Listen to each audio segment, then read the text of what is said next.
Okay, so we're good to go. Okay, welcome. This is the September 13th, 2022 Board of Selectmen meeting. It's a regular meeting at 6:30 p.m.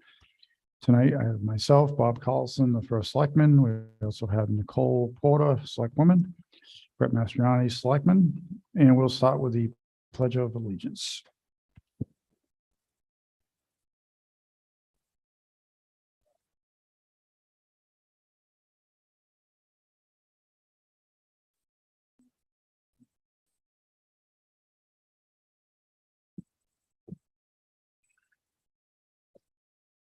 Okay, is there any public comment from anyone online or anyone in the audience? Don't go get up at once. Anyone there? Okay, Joe, you're good? Perfect. Any comments by the selectmen? None, okay. First selectman, just briefly, couple things. One, we are all, as selectmen, invited to the annual fish fry put on by the Second Baptist Church. It's at the fairgrounds on Saturday. I went last year. It was very nice. They had a ventriloquist there. They have a nice fish fry. Still a lot of people from town. Bitsy couldn't go with me at the time because she had COVID, but you can take your spouses, and it's a nice time. It's pretty much a picnic table type of thing. You'll recognize people from town. Again, we're invited. It's no cost to it. They just wanted to make sure the selectmen knew that they were invited. Again, it starts at 3, ends about 6:30-ish. They don't start serving food till about 5. They have like games and things for the kids. I think I'll probably arrive there around between 4 and 4:30, myself and Bitsy. And then we enjoyed ourselves last year. So it is available. It's supposed to be a nice day on Saturday, and you're more than welcome to go. So that's this Saturday. This Saturday, the 17th, again, from 3 to about 6:37, but the food doesn't come out till like around 5, but I usually get there about 4:30. Okay. You just wanted Pastor Tim sent the invitation to anyone to make sure you knew about it. Also, just a reminder, we have a tri-board meeting on Monday at 6:30 in this room. It's going to be an in-person meeting only. We'll be doing no hybrid. The main reason is I'm going to set the room up in such a way that it's going to be a giant rectangle, so we all can sit and face each other. And that means that a lot of people would have their heads back to the heads of the camera. So be in person, and I'll chair the first one. Christine Wagner will chair the second one. They're quarterly. And then Paul will chair the one in March, which is great because it's the middle of budget season.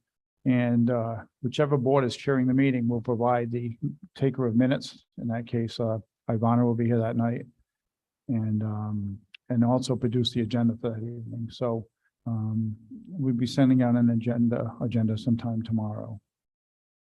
Okay, so that's that. Lastly, I did meet with Nita and Lisa in my office to go over the quarterly. As we know, at the last meeting, we decided not to go with the group out of Pennsylvania.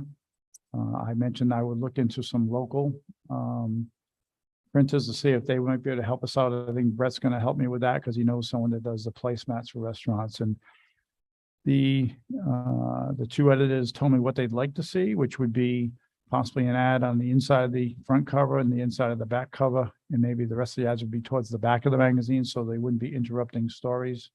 All the ads would come from the greater North Stonington area, in town first, and then just going to the outskirts if they needed to get more.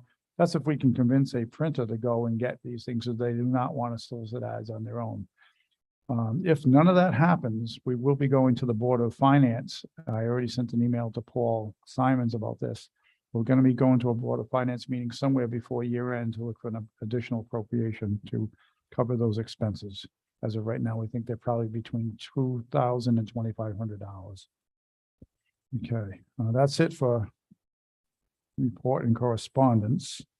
Old business, demolition of the 1-story 298 Norwich Wesley Road building.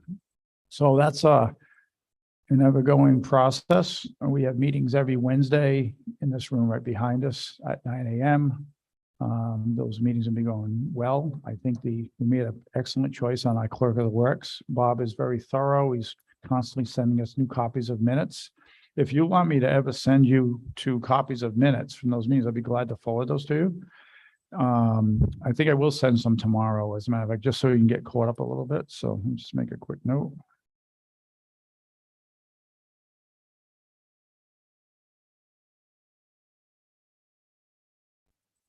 And I'll send you the tri-board agenda tomorrow also. Okay, so the biggest thing we've had to deal with so far is the water issue. As we knew, the water was coming in from Main Street through the school that's going to be demolished. And two things had to happen. We had to keep the Wheeler Library in water, and we have to make sure that water stayed here.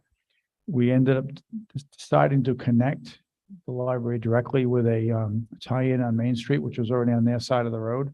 So that wasn't very expensive to do that at all. So we dug the hole, we tied them in, buried it, raked it, seeded it. And it's, as Brett went by today, he said you can hardly even notice that we did that. So that's done. They're on their own water now. We will probably continue to pay that bill. I think comes out to about $25 a month. The bill will go directly to town now as part of an agreement back in the day. It was with Nick Mullane that there was an agreement that we would pay for their water. So and it's not a big number. So secondly, we had to think, how do we keep the people that work in this building? And there's probably about 8 to 10 people a day when you count the central office, special ed, some of the custodians, without losing their water. So we put a temporary water line in coming off the hydrant that's out on Main Street. That'll give them water from now until the time the building comes down. And once the building comes down, we'll be able to use one of the existing trenches where the water is today and put a new piping in and deliver new water to this building. So we're going to be getting rid of the old piping that goes from the building now to Main Street.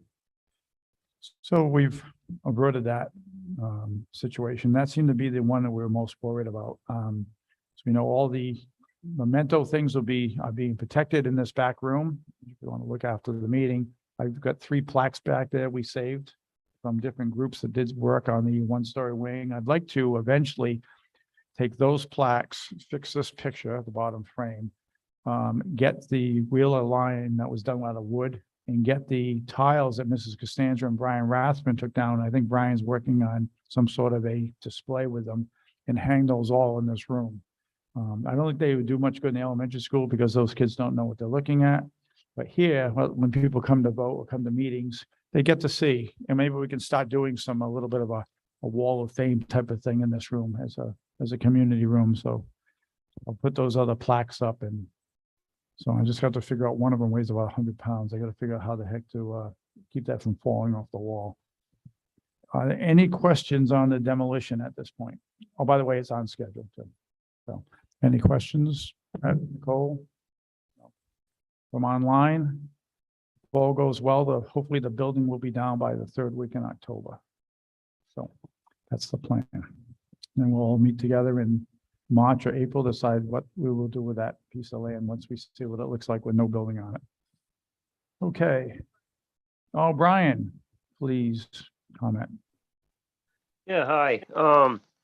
I read somewhere where the townspeople might be able to have a brick from the building. Say that again. A brick. Oh, yes. Sorry. So I've instructed the contractor to put a pile of bricks. Once the exterior walls start coming down, we'll put a pile of about 100 to 200 bricks. Probably going to be somewhere between the ball field and the parking lot in that wooded area. Just drop them right there so people can drive through, pick up a brick and go out the other side. We're not going to clean them. So if you want to take a brick and just clean it when you get back, and if you want to write on it, you can. But I'll put a sign up on the bricks, and I'll put something on social media that they are available once they are available. So yeah, that's we've looked into that because somebody else had, I think Charlie Smith asked me for a brick, and I said, well, when I make them available for everybody. So that's it. Does that answer your question, Brian? Yep. Thank you. And by the way, are you still working on the thing with the tiles? Yeah, I glued up a lot of them that cracked, and I got some of them that are cracks in, and I'm looking for some kind of material, and I think I located it so I can get it colored in and make them look a little nicer. And I got the wood from the mantle there. I figured if I can take, make like a small mantle with the, with the tiles that I got, and it'd be like a bookcase type mantle, something like that. That's what I'm thinking anyways. Is that something we could be able to display in this room eventually? You could, yeah, wherever you want to go with it. I'm just a worker bee. Well, I don't own them. no, you're a good worker too. I've seen your work. And now do you have the wheel lion too? The wood one that they're. I do, actually. I just put a frame around it today and I'm putting a finish on it. I was able to get a hold of the woman that made it back in the 70s. And I don't know I guess where's it go after I get it done? I'd like to have all those things to hang in this room eventually, so we would have a little bit of a memento wall of the past. So if you have those done, let me know and maybe we can figure a way to display them in this room somewhere. Okay, sounds good. Thank you, Brian. Yep. Right, any other comments? If none, we'll move on to old business B, which is the purchasing policy that Christine reprinted. I think there's a couple of things we have to work on this today. Christine was going to bring a copy that we could change, get it voted on and put it to bed. So Brett, did you want to comment on this first? Yeah, just as I looked through it, I did notice the changes, but I just wanted to look at section 3C. And regarding where it says the town must get proposals from 3 of the vendors, I think we should change that to bids, at least 3 bids. The only wording that I'm not sure is that if there's only one with 2 vendors, so between 1 and 3, what's the best way for us to word that? I just don't want to say, hey, there was only 2 vendors, so we didn't get 3. Any ideas on that? I don't have an idea on the wording, but I know that can definitely happen because we're seeing that happen now with things. So let me just look at that for a second. Cole, So- jump into it. Yeah, so I think we're too close to that, yeah. So you just are suggesting in the last sentence of 3C to say the town must get bids. Is that what you're suggesting we change instead of proposals? Well, so yes, and I would write at least 3 bids on it. So we can request more if we want to. It's all it does is benefit the town. A lot of the other ones I've seen, they want bids from everyone on that list, on the state approved list, which I think might be a little cumbersome to do, but I think there's a big difference between a proposal and a bid. So a proposal isn't necessarily a set price, where when they bid on it, it's a bid. So I'd like to change that. I guess if it says, if there's more than 1 vendor of the state contract list, multiple bids, it's just, I'm thinking about two. If there's 2 people, how do we do it?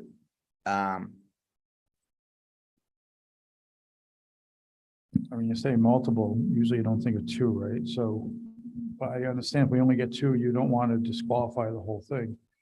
Well, I'm Can you just say, more referring to the bid list or the qualified bidders. If there's some categories that might not have 3, when we say 2 or more? yeah, I think that's easy enough. If you're saying 2 or more, and then you're saying at least 3, you're contradicting yourself, so that doesn't work. So maybe if there's more than, Because you So- wanted to say if there's more than 1, meaning if there's 2, you want from 2, but if there's less than 2, if there's less than 3, that's why I haven't chimed in, because I don't have a. so maybe if we change that, if there's more than 3 vendors on the state contract, so that way if there's 1 or 2, 1 bid is fine. Okay. Does that make sense? Say how you want to say it. So if there's more than 2 vendors on the state contract list, the town must get at least 3 bids. Okay. I have, if there are more than 2 vendors on the state contract list, the town must get bids from at least 3 of the vendors. Is that good? Yes. Okay. I hope we get more, but at least 3 will at least covers. And then I just had a question. So Bob, it says that you'll you have to approve anything over 10,000, between 10,000 and 19,999. Will the 3 written quotations be attached to those orders when they send them through? Yeah, so what we do right now is, if we are doing, if it's more than $1,500, there are 3 quotes. We attach that to the check that ultimately gets cut, that gets reviewed by 2 selectmen and the treasurer. We also scan all of that into the permanent record that we keep on file. Okay, perfect. And then the last one was, we talked about the end of fiscal year purchasing and we were gonna get rid of all, excuse me. All goods must be received by this date. So you just want to say all goods must be invoiced by the state? Yes.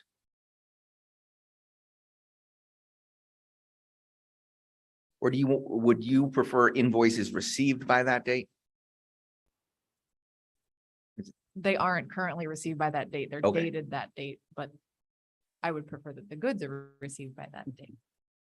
I understand. So we're gonna change it to June 30th invoices dated by, okay.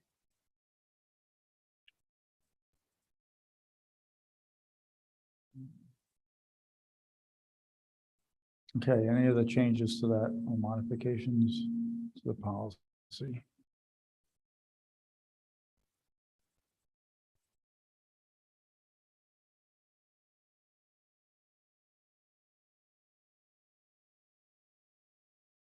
I think we need to get rid of the all services must be completed and all goods received by the June 30th to be charged for the current fiscal year. I think we need to remove that sentence.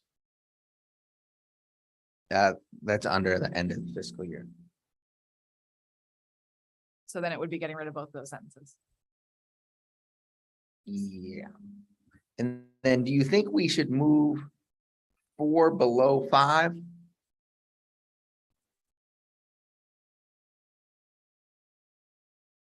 I'm just thinking, so it has a waiver, there is a chance of waiver, so you might want to waiver like the end of year or the RFP if something happened right after April. Yeah, I don't see a problem with doing, making 4, 5, and 5, 4. That makes sense. That makes sense to me. Only because the waiver should be the last, one of the last things on the policy. That's what I'm gonna go move that speaker real quick.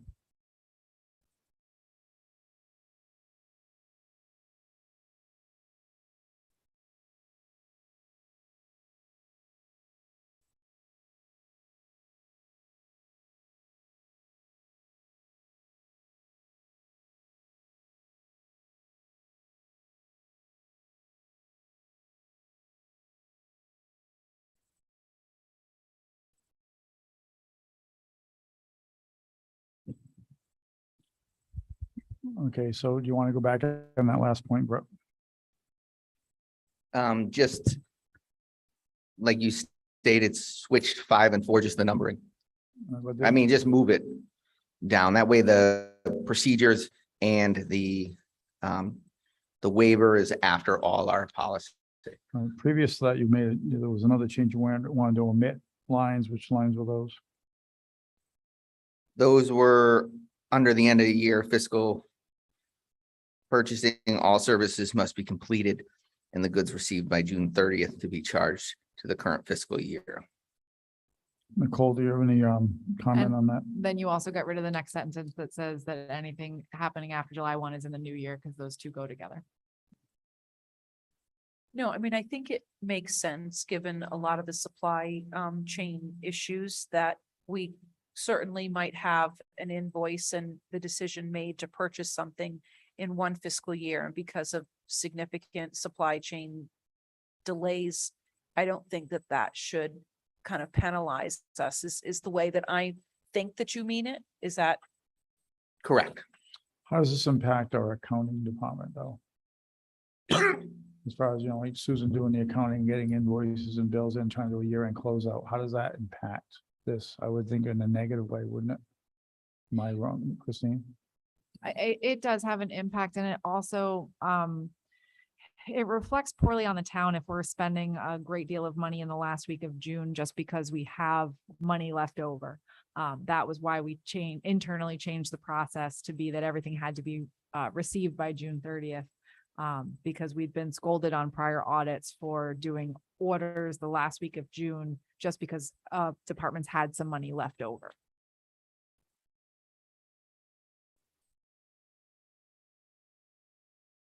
The reason I brought it up is I haven't found one other town that has that policy like that. The Board of Education doesn't follow that policy. So I think it's good for us to be on the same policy. And especially because of supply chain issues, that's huge. So some things they could order them in February and they might not get here by June. We haven't had any negative feedback from any of our departments since we changed the policy. So it's been working for us. If you want to change it, we can change it, but we haven't had issues since we implemented it from the people that are doing the ordering. I can tell you when I was a chair of EDC and it was changed and let us know it was changed. It does change some things at the end of the year when you're talking about purchasing. But I just think we should be consistent across the town and with other towns and businesses. I mean, Okay. Go ahead. And I think that's a conversation that we have if we're seeing a trend that certain boards, commissions, or departments are ordering in the 11th hour to try and use up money. I think that we take a look at those trends and we have conversations with them, but I mean, we see significant supply chain. I don't know if we are seeing them with the town. We're seeing in the hospital and the corporate world, we're seeing significant delays. So that is the intent. The money is dedicated now, but because of things outside of our control, we're not able to get that good delivered for 4 to 5 months sometimes. So I just don't want us to be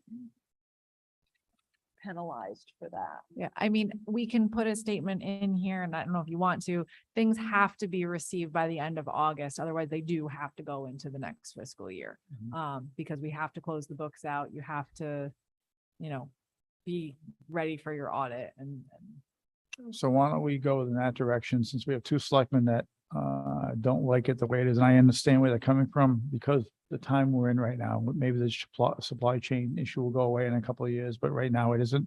I like Nicole's idea of addressing it by department, if someone's abusing that. The other way to look at it too is that money was approved to be used by that department, so whether they wait to the end of the year or not, if it's something they need, they can get it. And maybe it's something that doesn't have to be budgeted for the following year. So I don't have a problem changing it, maybe including that August date for because we have to do closeout. I have questions on the August date. Was that, I've never heard that before by August. Is that something the auditor recommended? Because I would think that causes more of an issue. Because if it's there and it's not, and we don't receive it, now we have to say we're crediting back, or if we paid the invoice and it hasn't come yet. I've never seen that anywhere, that date. So I'm wondering where that's But I coming think, from. Brett, we have to put an end date somewhere. We have to get the books closed out. So You could it's, still close the books out without receiving those items. we should never be paying for something before we receive it. So that's not how.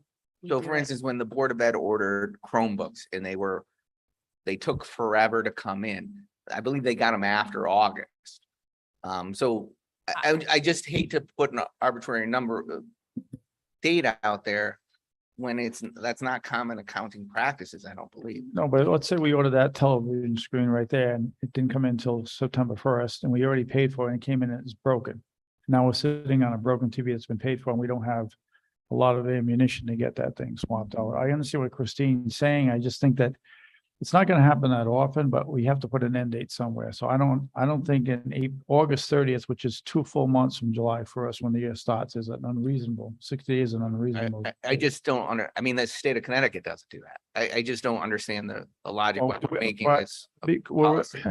we're a small town. We have more control than the state. Obviously, we have more control of our town than the state of Connecticut has over the state of Connecticut. I understand, but Nicole just mentioned that there's certain things that they wait 4 months for, 5 months for. So if they were ordered in June or March, then they still won't be here by August. And now we have to backtrack and now they're gonna have to board, commission, or department's gonna have to pull it out of this year's So when the order's budget put that they in, didn't budget for. so let's say the order's put in, and now that when the order's put in, and I know if I'm putting in an order, I'm gonna say, when can I see this? And they go, like I did with the Anderson windows. When will I see this? They go, you're not gonna see it till the third week of September. Okay, so I know that.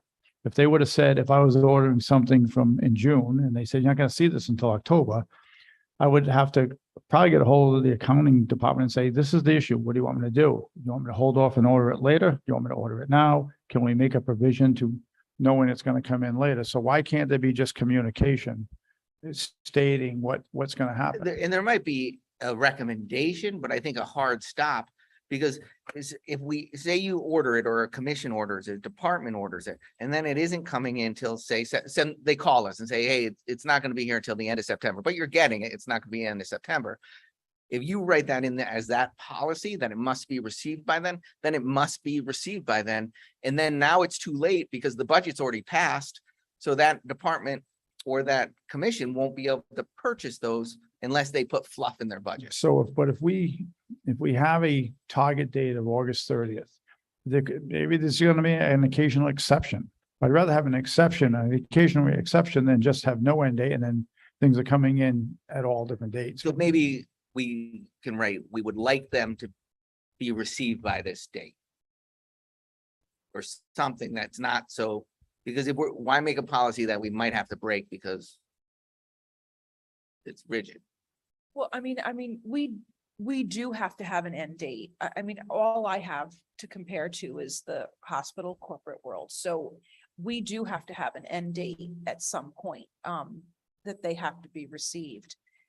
I think that in my mind, and Christine, you just said something. So in my mind, I'm ordering something and I'm paying for it, but you're saying that very rarely are we actually paying up front for a good or service that we're going to wait and receive.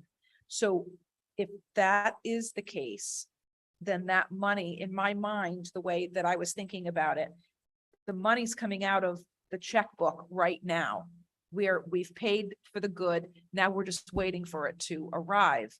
That to me is, I could care less if it's in the books for FY22.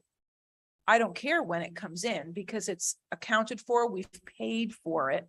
But if we're not even paying for it until it actually arrives, then that does screw things up, I think. Or are we saying we never prepay for anything that we get? Never is a very strong word. Well, I'm just going off what you. I'm saying the things that we pay ahead of time for, we pay for on a credit card. We won't do credit card payments after the 23rd because of the way the statement date runs.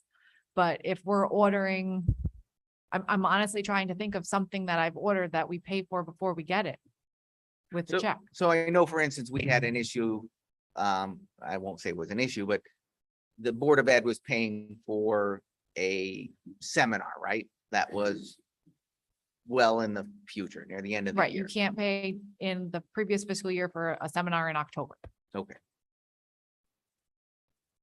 So I'm just thinking of something that would be delivered technically much later than that. But that's not a product. So again, if you order something, you pay for it and it comes in damaged or it comes in wrong, then what recourse do you have other than you're at the mercy of the company to fix it? Right.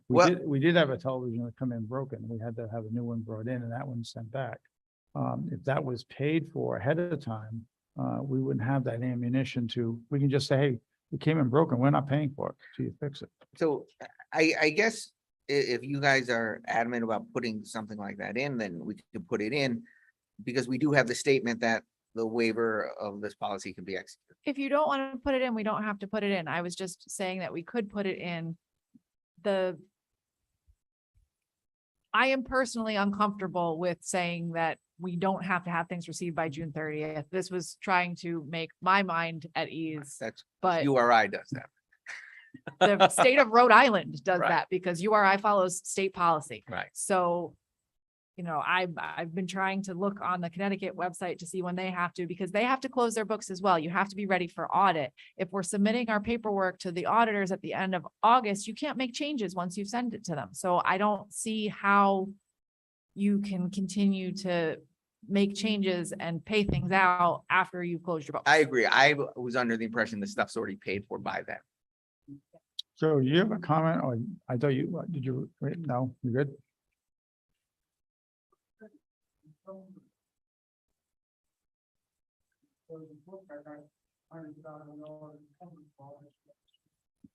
But they know if they haven't paid for it by the end of August, then the encumbrances are released and it goes into the new fiscal year. They can only encumber into the beginning of the fiscal year, and that's what the town hasn't been doing because it's a more difficult practice.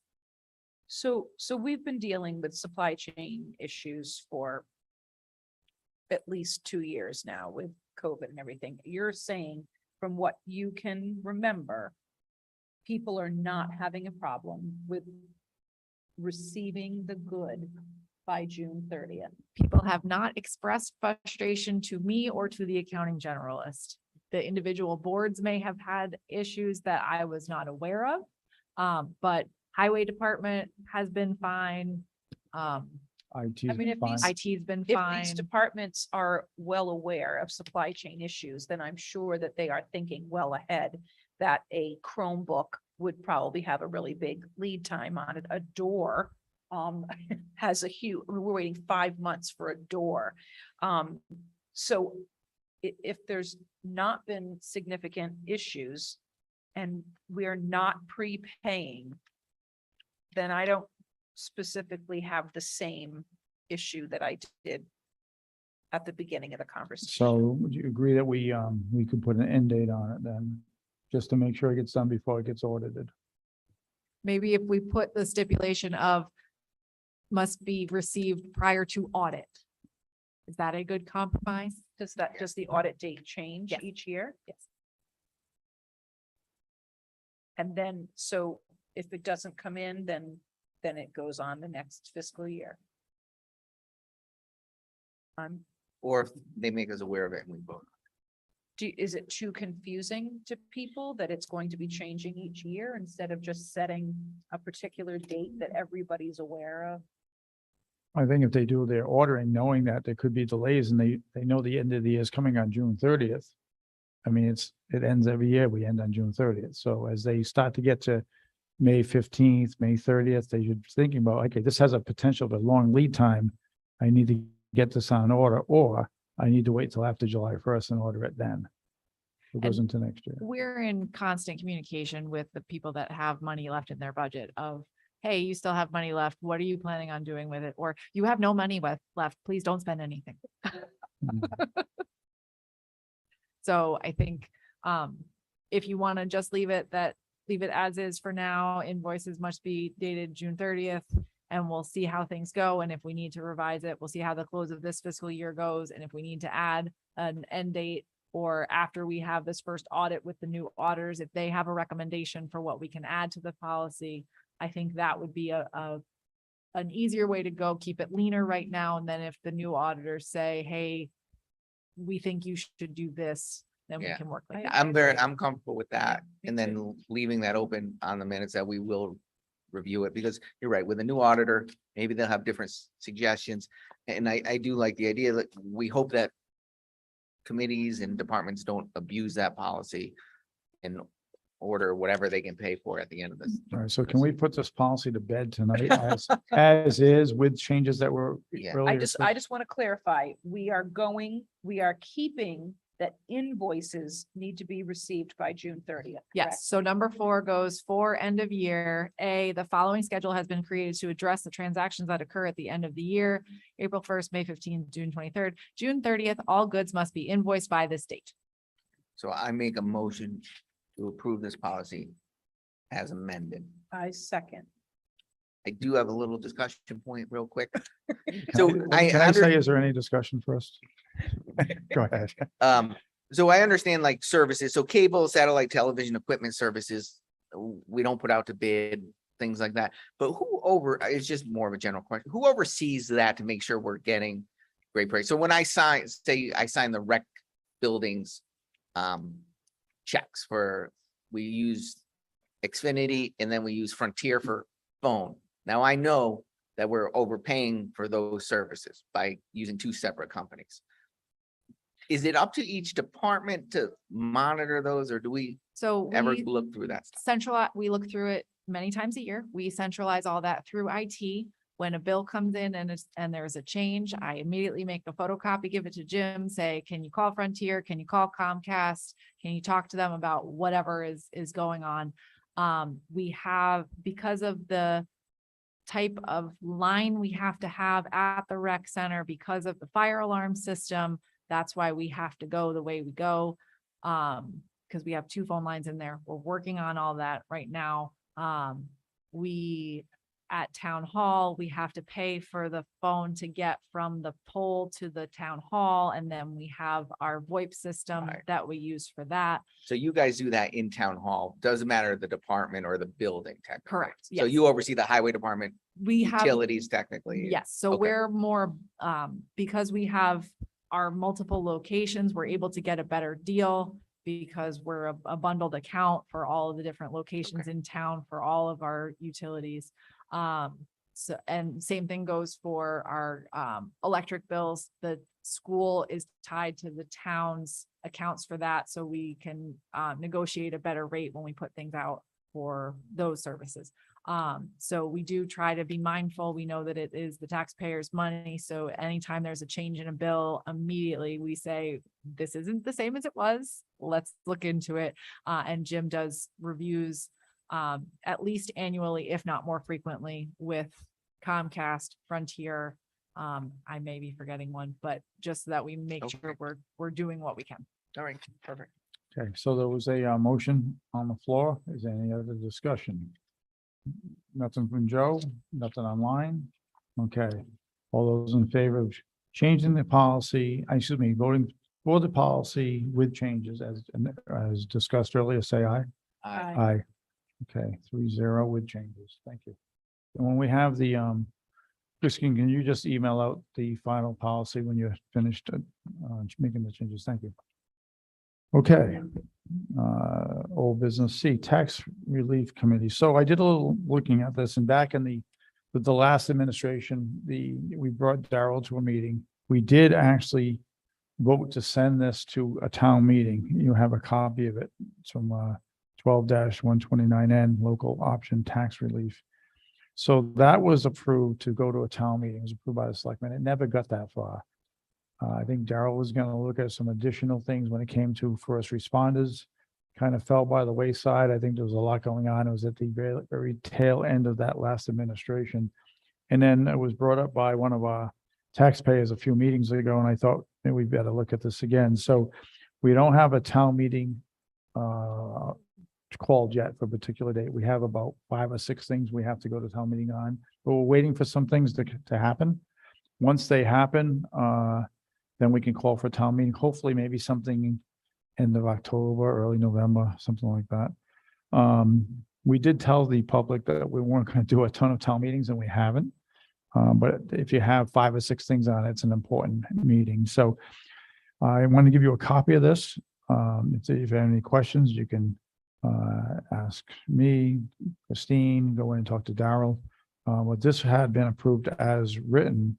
And as far as the one for the first responders, I think Daryl's looking for that now because I've asked him to. So there's no action we have to take on this tonight, but eventually we'll have to and if there's work done on the first responders, I'll bring that back to a board of selectmen meeting. We'll vote on that and send them both to a town meeting. So just to be clear, this that we have in our packet is actually the work of the committee a while ago. This is not a brand new committee's work that No. we put together. This was the board of selectmen's work in the last administration. Okay, And it was at the very tail end. I think this was in August or September of 2021.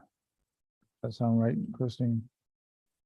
And that's that as we went on, and again, Daryl was going to look into the first responders tax breaks. And as we went on with it, things started coming, things were going on with the school, things were going on with trying to get tenants in the school, demolition, what to do with if the school came down, what to do with the grounds, and everything started coming at the end of the administration. Then that administration ended, and then we came in. So because that was brought to our attention at a meeting previously was, I thought, let's bring this back up and address it once and for all. So that's where we are.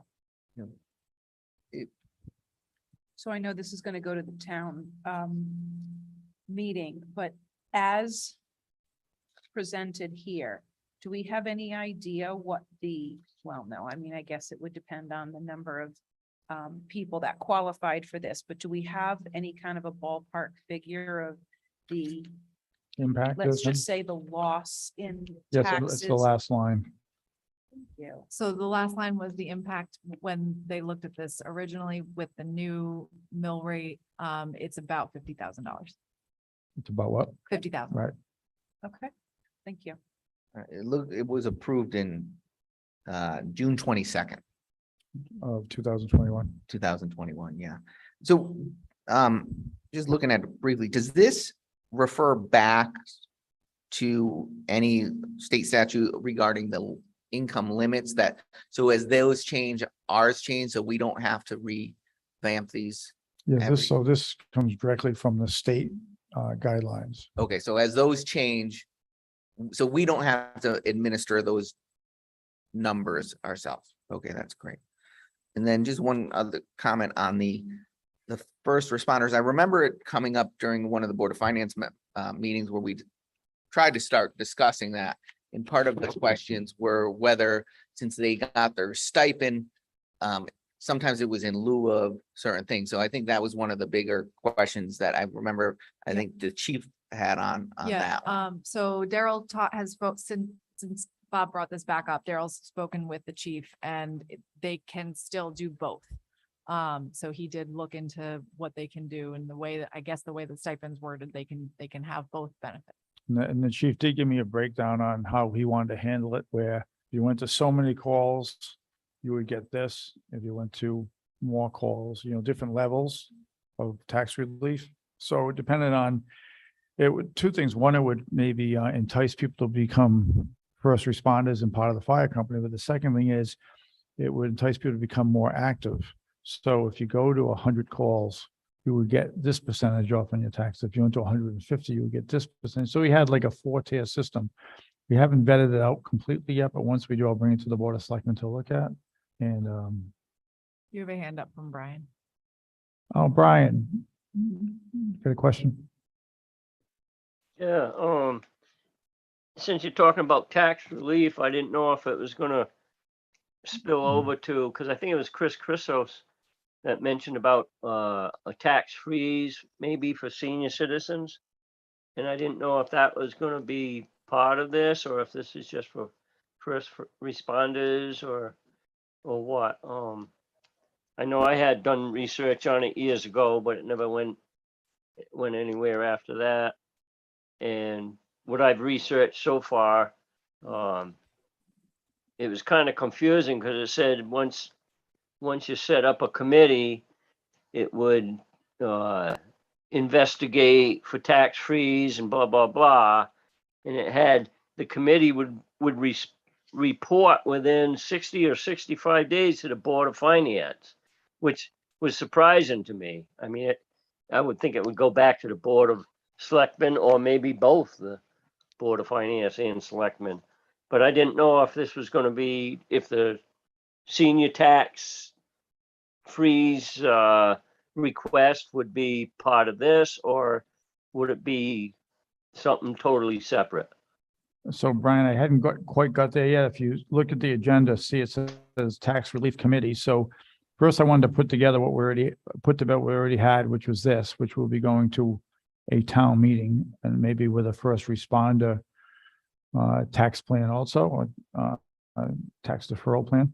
But on the agenda calls Tax Relief Committee. And my next step was to talk to the selectmen tonight and say, there was a committee formed by the last administration 4 years ago, and there was a lot of things happening with the school. There was a petition that came out and everything, everybody put the brakes on other things we were working on at the time. So I think I spoke to you too about a tax relief committee. So that's part 2 of this discussion. So I Okay, just hadn't- sorry, I didn't mean to interrupt. No, it's I thought you were okay. going to go right on to something else. No, I'll be quiet, yeah. thanks. That's okay. So since Brian brought this up and it was on our agenda next, what's the feeling of the selectmen of putting together a committee of 4 or 5 people in town, which is what we had before, concerned citizens when it comes to taxes, and have them do some investigating and then come back to the Board of Selectmen almost as a like a tax advisory board or a committee? Is that any pros or cons? Or I mean, part of me likes the idea and part of me doesn't. The reason I don't is if we're to do that, then we should hold off on this, because what if they come up with a whole different program? And why bother putting this through to the town Well, we meeting? are kind of holding off on this anyway, because we can't do anything with it until it goes to a town meeting, which we haven't had a town meeting scheduled, so. Right, I just know how our committees have worked in the past and how long it takes to get to end result. So I guess it depends if your intention is to have a committee look at a different options compared to this one, or incorporate this and tweak it or do something with it. I'm just not sure why we would do both. Well, maybe there's additional things that we're now looking at. So we could give them the information from this. We could give them the information that I received from the chief on the firefighters, and they can look for additional tax raises and tax relief. Everything where they have to go to let the Board of Finance know what's going on, because when you relieve taxes or stop taxes, they have to be made from somewhere. The town has to run on monies, so those taxes have to come in from somewhere else. So obviously the Board of Finance has to be a partner in this.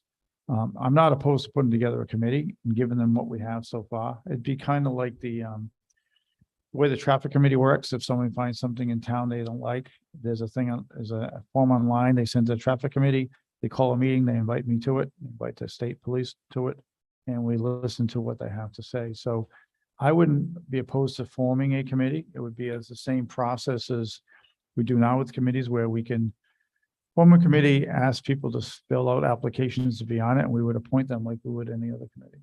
Christine? Brian is correct in his statute reference. I think before you even bring this to town meeting, you do have to do this committee. Section 12-129N, subsection B, prior to the initial approval by the legislative body of such municipality of the plan of property tax relief to be provided pursuant to the provisions of this section, the executive authority of such municipality shall appoint a committee consisting of not less than 5 resident taxpayers of such municipality, which shall undertake and complete within a period not in excess of 60 days following such appointment, a study and investigation with respect to such property tax relief, and on the basis thereof, prepare a report to be presented to the Board of Finance or equivalent body of such municipality. And then it says what the report should include. Okay, so that just shows us how smart Brian is. So Brian, you just get a big compliment for Christine. That was very nice. I'm not opposed. I think we should, I can advertise that we're going to be forming a committee if we vote to form a committee tonight. And then I can advertise for it. I can accept applications, bring the applications into our Board of Selectmen meeting, and we can vote to appoint. Any reason why we shouldn't do that? Or it may not, it might slow the process down. This might not get on the next town meeting. Right. Could be the one that's in January. I mean, I personally would like to read the statute before we vote on that committee to make sure we're doing it properly. That would be my only hesitation on voting on it right now. I don't mind voting on the idea of forming it, but Let's do that. Let's vote on the idea of forming it. If we all agree that we could form one, providing once you've read the statute and you're comfortable with it, then we would, I will not ask for an application or advertise for it till we're all comfortable. But do we agree that we could form one, or do you want to just not form a committee? I'm in favor of forming a committee. In hearing Christine read the statute, I like that there is an end date. So that we clearly give the committee that is formed, you have 60 days. So that it doesn't go on and on. I like, I'm fine with the way the statute was read. I'm prepared to vote. Would you like Christina to read it again, or do you want to take a minute and pull it up, Brett, and read it? Okay, so why don't you do that? And I am in favor of, I think that this, that was in our packet that was formed by the prior board. I think that that is a great starting point, and they can from here then do additional research and see if there's anything else they want to tweak or add. All right, and I will turn over to them anything I received on the first responders from the chief. That would be, now that ball's in their court, whoever they may be.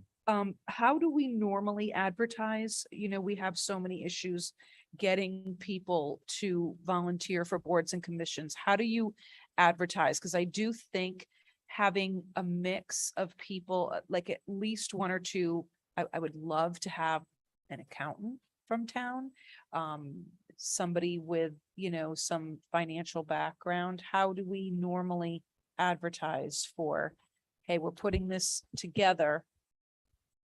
Submit an application if you're interested. So on the application, you talk about the reasons why you want to be on a board, what background you may have on a board.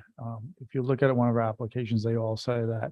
There's, if you can pick any board in town and probably get the A team you'd like to be on that board, whether it be economic development, planning and zoning. You don't always get that. I mean, when you look at the Board of Ed, we'll say, I mean, who's perfect on the Board of Ed? Is it teachers, non-teachers, administrators, past administrators, people who know, or is it just parents? So you don't always get everyone you want on a board because it's a volunteer board. But if you get applications and we have 10 applications for it, we can then vet out those applications and we can try to form the best team we can from those applications. What I will also say with this statute is it specifically pertains to tax relief programs for certain homeowners age 65 or over or permanently and totally disabled. So I would, if you want them to also discuss the first responder tax relief, you can, but this is more specifically targeted just at senior or disabled. Nope. And I would only throw that in there just for them to vet it out, that's all. Now, don't we already have a disabled tax relief program? So the program that Daryl put together is doubling the current program. Okay. So that's, so the one in the packet is elderly and disabled, and it's doubling the current state program. Okay. So I guess some of the questions are we the ones that are initiating this committee? As a select, so if you read the statute, it says any municipality may vote by vote of its legislative body on recommendation of the Board of Finance or equivalent body. So we don't have a recommendation from the Board of Finance. Right, but it So are says- we saying we're the equivalent body and we're recommending it to ourselves? No, so I think this statute is improperly phrased. It puts how you get it to town meeting first, but then in B says prior to initial approval by the legislative body of such municipality. So you have to do B before you do A. Right, no, I see that on the initial approval by So, legislative I body. think that you as the executive authority for the municipality are putting together this committee so that they can make a recommendation to the Board of Finance, which can then recommend to the legislative body whatever program. So I think even though the Board of Selectmen in the prior administration made this recommendation, they should have first formed this Committee, committee of no less than 5 people. right, so we can pretty much, so then does that pretty much makes that last vote null and void? I would say Kind of. you have to have this 5-person committee Right. before you do anything else. And this just I would give becomes them homework. this as a basis of, Right. this is an option you could Yeah. do, and then they should work with the assessor's office on other scenarios, because he has the best knowledge as to what can be done within the confines of the state statutes. So then this basically says whatever board that we or group that, what is it called, the board?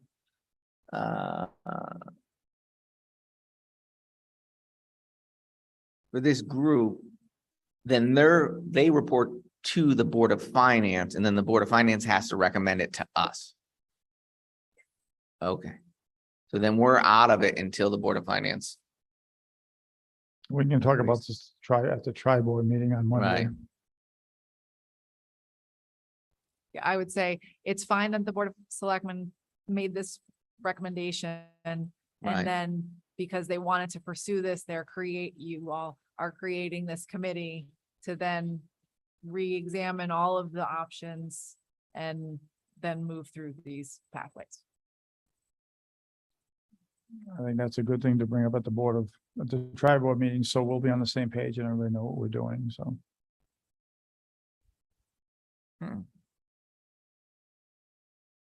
Then if you go into section 12-129, there's an optional property tax relief by municipality for elderly persons when levied. Okay. Yeah, I guess there's a lot to this. I don't mind moving that forward. There's other statutes that come into play that Right. I don't know how they relate back to the committee. I don't think they do. I think the committee is specifically for ages 65 and older or permanently and totally disabled. And then all the other provisions have their own stipulations as to how we do that. So as of right now, we do have a disability one and an elderly one too. Yes. So I wondered if the state statute applies to tweaking that since we already have. It's a state program, so if we're making any changes to it, then we need to follow these steps. Which we're suggesting we do anyway. Right? Right. Okay. Good, so if I get this in chronological order, we will then tonight vote to approve the appointment of a tax committee of 5 or more members to address 65 and over and disability tax relief. We'll then bring that up at the tri-board meeting. Let them know that we've done that. We've decided that we would like to do that. And we'll be advertising for those applicants. The applicants will come back to the Board of Selectmen for appointment. Once we appoint, basically we're turning that committee over to the Board of Finance, which will be an advisory board to the Board of Finance. Ultimately, the Board of Finance will have to agree to whatever they come up with or disagree. We'll come back to the Board of Selectmen to be sent to a town meeting. That sound about right? Was that a motion? Oh, I just trust kind of reiterating what we've talked about so far. I just think we should set the number. Instead of saying 5 or more, we should set a number. Okay, So then it's, pick a number. If we set a number, what if we don't get, well, we it set has a to be number of 5. 7? What if we you s- don't get 7? I and we would set just get 5. 5? What if you set between no less than 5, no more than, Less than 5, no more than 7. I think so. I mean, 8, 9, 10, I think that's gonna get, Yeah. that's gonna get difficult. So always like odd numbers. The only issues I always have with those boards are because of minority representation. So if you set a number of 7, then minority representation is based on that board being 7. Even though you might only have 5 people that are on it, you might have, that way you can have 5 from one party because we don't have any others, but we set the number at 7. But if we set the number at no less than 5, no more than 7, we will decide how many will be on when we get the applications. And then we'll set the number, it'll be a permanent number once that happens, correct? We're saying not less than 5, not more than 7. So let's say we get 10 applicants. We can decide on 5, 6, or 7. But minority representation plays a role based on the number that we're saying we're gonna have on that group. All right, so once we set the number, if it's 6, we know it's 3-3. No, it wouldn't be 3-3. Minority representation isn't equal. What is it? For 7, it's probably 5 from one party. I'll double check what. Okay, so why don't you handle that when the time comes? In the meantime, I think we're getting off track. In the meantime, why don't we vote to approve a committee and we can go through the minority representation and so on when we go to a point. On the application, it does have party affiliation, so we will know what those are. So I will make a motion to move forward with the creation of a North Stonington Tax Relief Committee made up of no less than 5 citizens. I'm just gonna leave it at that because that's what the statute says. And then I don't think we Yeah. have to make in the motion and have the exact amount, right? Between, No, less than 5 is fine. Yeah, then we could tweak that later. Yeah. I'll second that I motion. mean, if we get 9 applicants that we can't decide they're all fantastic, then maybe we decide on 9. Yeah. But wait, let's hope we get 5 applicants. yeah, Right, exactly. right. All right, so, Well, I think we'll make, I second the motion. all right, so the motion's been made by Nicole and seconded by Brett. Is there any comment? The only comment I was gonna make is when you say that, hopefully we get people, I think by having a time limit and people can say, hey, I'm committing for 60 Yeah. days, that might It's help not enough. Yeah. recruit. So if we make that A people aware of never-ending that, I think committee. that's helpful. And when I do advertise for it, I'll put that in there so people know exactly what they're getting into. Right. I mean, they can determine their own meeting times, dates, times and place, but we can tell them that there's a time limit to when the committee has to report back to the Board of Finance. And also we can come up with a list of how that committee reports and how it's gonna work, so. Okay, any comment from anyone in the audience? None, okay. Motion's been made, all in favor of approving the motion as Nicole had read it, say aye. Aye. Aye. Aye. Okay, so we're gonna have a tax relief committee that we will appoint, and I'll get working on how we'll get those applications in shortly. Perfect.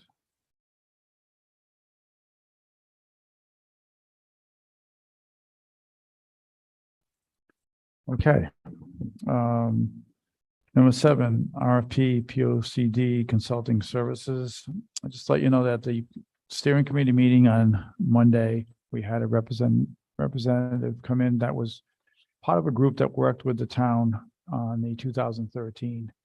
We're not hiring that person per se. It's going to be part of a, he had asked for us to do a RFQ rather than an RFP.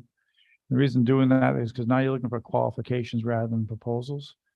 He sent today, I think about 9 RFQs from other towns, everyone from Waterford to Salisbury, I think was in there, and there's a number. So we're going to look at those and see what makes sense so we can write an RFQ ourselves. That way you're not forced to take any particular person when they put the RFQ in. We can then go back to the steering committee and decide if we want to work with one of these companies, who we want to work with. This particular company, and what was the name of that company, Christine? Planometrics. Planometrics. He knew the town very well. He had worked on, like I said, with Juliet on the 2013 plan. And he's done a lot of rural towns. And they have different levels of need by the town. We could say, hey, what would it cost for you to just take the whole thing and do it all? We don't just tell us when it's finished. Or can you just do portions of it? Or can you just be an advisory? Can you be a coach? There's different levels that they offer. And part of the RFQ is we'll answer those questions on, what does a company offer? Do they offer different levels? We're not looking for someone to write this for us, soup to nuts. We actually have a very good POCD that was done in 2013 that just needs some tweaking, some updated maps, some updated figures, changing of some pictures. So obviously some things that were major concerns in 2013, like new schools aren't a concern anymore. A new emergency service building isn't a concern. There was a big concern back then on sewer and water.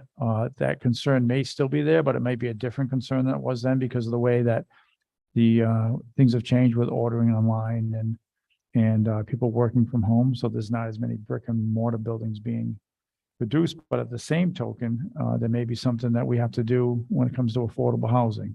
And maybe when you have a high concentration of citizens living in one area, there may have to be something done there with sewers. So, I mean, that's all things that we will address. We'll still have all the meetings we had, the different small, different location meetings, have the bigger community conversation towards the end. But I think we're in a really good spot compared to where they might have been in 2013. It's because of the hard work of the people who were here then. They have a very large steering committee. Our committee doesn't seem to be as large as that, but we'll keep adding to it. But I just want to let you know that's where we are now with the steering committee, that we probably go down in that direction of getting someone to help us out on this. I think we've had 3 meetings so far. Nate seems to be on his game on this. He But I think the first meeting, he seemed a little unsure, but now that he's dug his teeth into it a bit, he seems like he's on his game. So I'm confident that we'll be able to hopefully pull this thing off. The other nice thing is we have 14 months. You can go for a waiver. As the consultant said last night, they give out waivers like candy. It's not a big deal. They just want you to get it done. There's some towns, I won't mention the name. I saw one the other day. It's not far from here that hasn't done one. It was supposed to be due in 2019. It still hasn't been done. What happens when you don't do a POCD is you become ineligible for funding from Hartford, from state funding.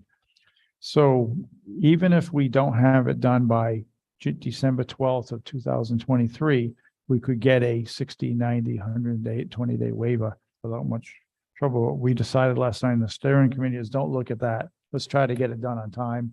And then if we have a safety net if we need one. So I'll keep you informed on that process. And actually, we will all be we will all be very active during that process. I might be on the steering committee, but when it comes time to have the community conversations and the localized small meetings in different parts of town, I'll be relying on all three selectmen to be active in this, putting this through. So that's where we are. Do you have any questions on this at this point? Just a question on the RFQ. Who will be deciding on that? As far as Who receives the bid? understand the question. So if you put it, if you're looking for consultants or a company to do that, who's deciding on that? I don't think the steering committee is at that point yet. They will probably have to put together a very similar to when the school building modernization committee worked on trying to get contracts and did a matrix, and they went through a matrix. I think it's probably have to form a group within the steering committee and others to come up with somebody that can look at the RFQs and help decide on. Because I'm concerned that the steering committee eventually becomes a committee that has to do agendas in minutes, because if they're making any decisions for the town, for town funds, it should be So open and public. what my thoughts and recommendations are on this is that we put together the RFQ for scope, services, and pricing. The steering committee reviews the application, the proposals, qualifications that we receive from this. They do a rubric of scoring and make a recommendation to the Board of Selectmen. Board of Selectmen also has the opportunity to review all of those qualifications, and then they would vote on it. Is that an appropriate process? Well, the question is also because planning and zoning is the first one to approve it, correct? So do they fall under planning and zoning Well, technically? I know in the past, planning and zoning has to approve the POCD once it's written. So I'm wondering how this all meshes and what the committee really is, or the steering committee really, where does it fall under? So unfortunately, the chair of the planning and zoning committee, we know, is resigning somewhere in the near future. He has not attended any steering committee meetings, and he has sent a representative from the P and Z to go to meetings. So I don't disagree that when it comes to the plan of conservation and development, that the planning and zoning committee has the say to approve or not to approve. But I wonder, do they have to be part of the process to start with the RFQ or not? Well, that's what I'd like to see if we can find, because if you look at other towns, the planning and zoning commission is the one that updates the plan of conservation and development. Okay, so that would be then, I think a lot would fall on Nate in that particular case, correct? And planning and zoning, but the planning. Well, it zoning- would fall on, planning and zoning. Planning and zoning advise is right me. now is a committee that's a little bit in flux. So since we're not taking any action on this tonight, why don't I leave it at this, that we have another meeting set up for, I think, September 26th to 27th, whatever that Monday is. And I will get back to you on what the process looks like then. Right. What was the action that you were suggesting we take There tonight? was no action. I'll just Okay. bring it to your attention. And did you say that there is currently a delegate from P and Z? Yeah, Ed on Lauren the has been steering? going. Yep. Okay, Because I mean, at the very least, somebody needs to be on the steering committee. Right, so from Ed planning Learned and is zoning To on, know what's going on. Sam Sharenzi is on from EDC, Right. Bill, Ricker from Conservation. Okay, I'm just saying that technically it's their plan. So if you look at other towns, and I know you don't like when I say that sometimes, but it all falls under planning zoning. So you'll see minutes and agendas of their POC, the subcommittee or steering committee, whatever you want to call it. They do have, it's public meetings. They do have, it's open. They have an agenda and they have the minutes. So. the And public I'm can not review. disagreeing. I just think that at this point, the planning, P and Z committee is just not, commission is just not, because of their influx, they're just not ready to take down that role. So I would much rather say, hey, let's just turn this over to them and let us know what they want us to do to help. But in the meantime, someone has to take the lead, and Nate is taking the lead on this, and members of the steering committee are trying to help out. So All right. I don't disagree with you, Brad. I just think that I just don't know who's going to head that up from planning and zoning. It could be Ed. We don't even know who the next chairman of P and Z is going to be at this point. So it doesn't mean it doesn't have to be done by December 12th of 2023. I'm sure that the state doesn't really care what we're doing internally. Okay. The next discussion is going to be one I'm going to turn over to Christine, because she's on top of this more than I am. Okay, so with the hopes that we will hear by the end of the week about our steep application. I wanted to kind of go over, because there's been a lot of talk of projects being in the budget anyway. And so I wanted to break everything down so we can talk about the funding, and everyone can have some time to think about what our next steps are if we get awarded this grant by the state. So I left at your spots a sheet that says STEEP 2022 and has project breakdown for the two projects. I want to treat them separately for the purpose of this conversation. So if you'll just bear with me. So we have project one, which is the Laurelwood Road and Old Colony Road milling and paving. So your sheet has the project totals for those two roads. The town's 20% match that we have to do per our application, and what we have asked for from the STEEP grant. So first thing I'm going to say, if any of these projects cost more than we submitted to the state will give us what they say in the STEEP grant, not 80% of whatever it is, this actual number that we put in on the application. So for Laurelwood Road, that's $76,555. So the town's match, we intend to come out of B2702, which is town road maintenance. The town's matching funds have to come from town money. So we can't take it out of town aid road, which is the state grant B2701. So that's why it's very specifically B2702. So if you go to the next section, that's the funding for the project. So our 20% is the $75,301, and anything above and beyond when we actually do the project. And that line item is allocated at $175,000. So that leaves for all other projects that we want to do out of that line item. We do have other line items for paving, but just in general, that leaves a little under $100,000 in that. So we still need $301,204 to complete the project, which is what we hopefully will be getting from the state for the STEEP grants. So what we did for the STEEP 2020 grant was we went for an additional appropriation for the STEEP portion. So we would potentially be doing a request for an additional appropriation out of the undesignated fund for $301,204. This is a spend it and get it program. So we have to spend the money, submit all the paperwork to the state, and then they reimburse us. I will tell you, for the STEEP 2020 project that we just completed, we received the funds in less than 30 days. And then it goes right back into the It goes right undesignated. back into the undesignated fund. So So yes. Weren't those, unless I missed it, weren't those budgeted already? No.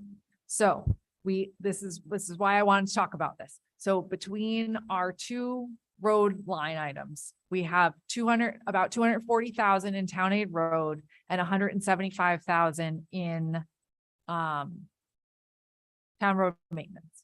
So we have to do everything for road maintenance out of those two line items, salt, sand, speed bumps, anything else that's happening. So if we had not applied, if we don't get this steep grant, we will only do most likely Laurel Wood Road this year. And we would wait to do Old Colony until next year.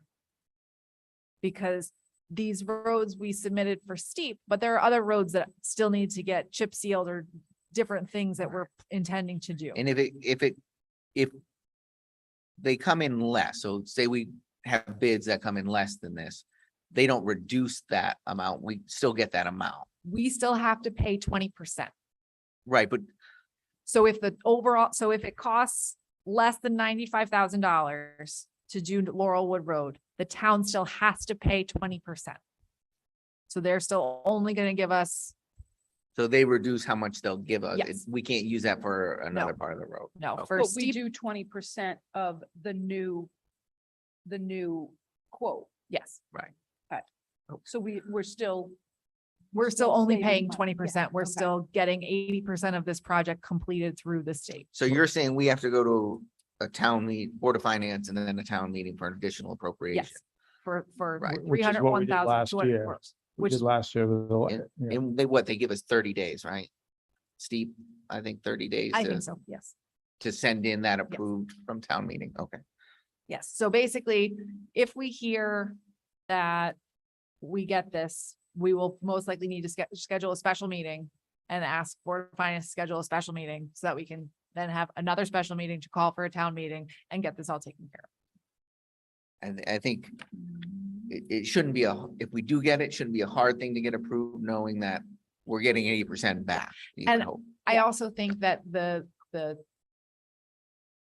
way that the state paid us back so quickly with the project we just completed, it can reassure the town people that we know how to do the paperwork so that we get funding back very quickly from the state. The state has already set this money aside. It's not, the state doesn't have to wait for something to happen to get those receipts to give it back to the towns. They have that sitting to the side so that they can pay it out as soon as you submit your application.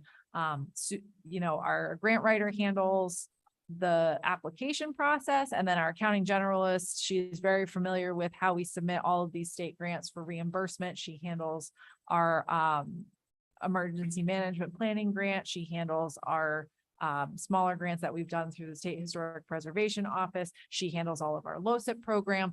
So she's very well versed in this and just completed this exact same process for the STEEP 2020 grant. So Can you talk about the school parking lot part now? do we have any questions on project one? No, I'm just saying, so best case scenario, Thursday, we might know. Best case scenario, case. we might know Thursday. Okay.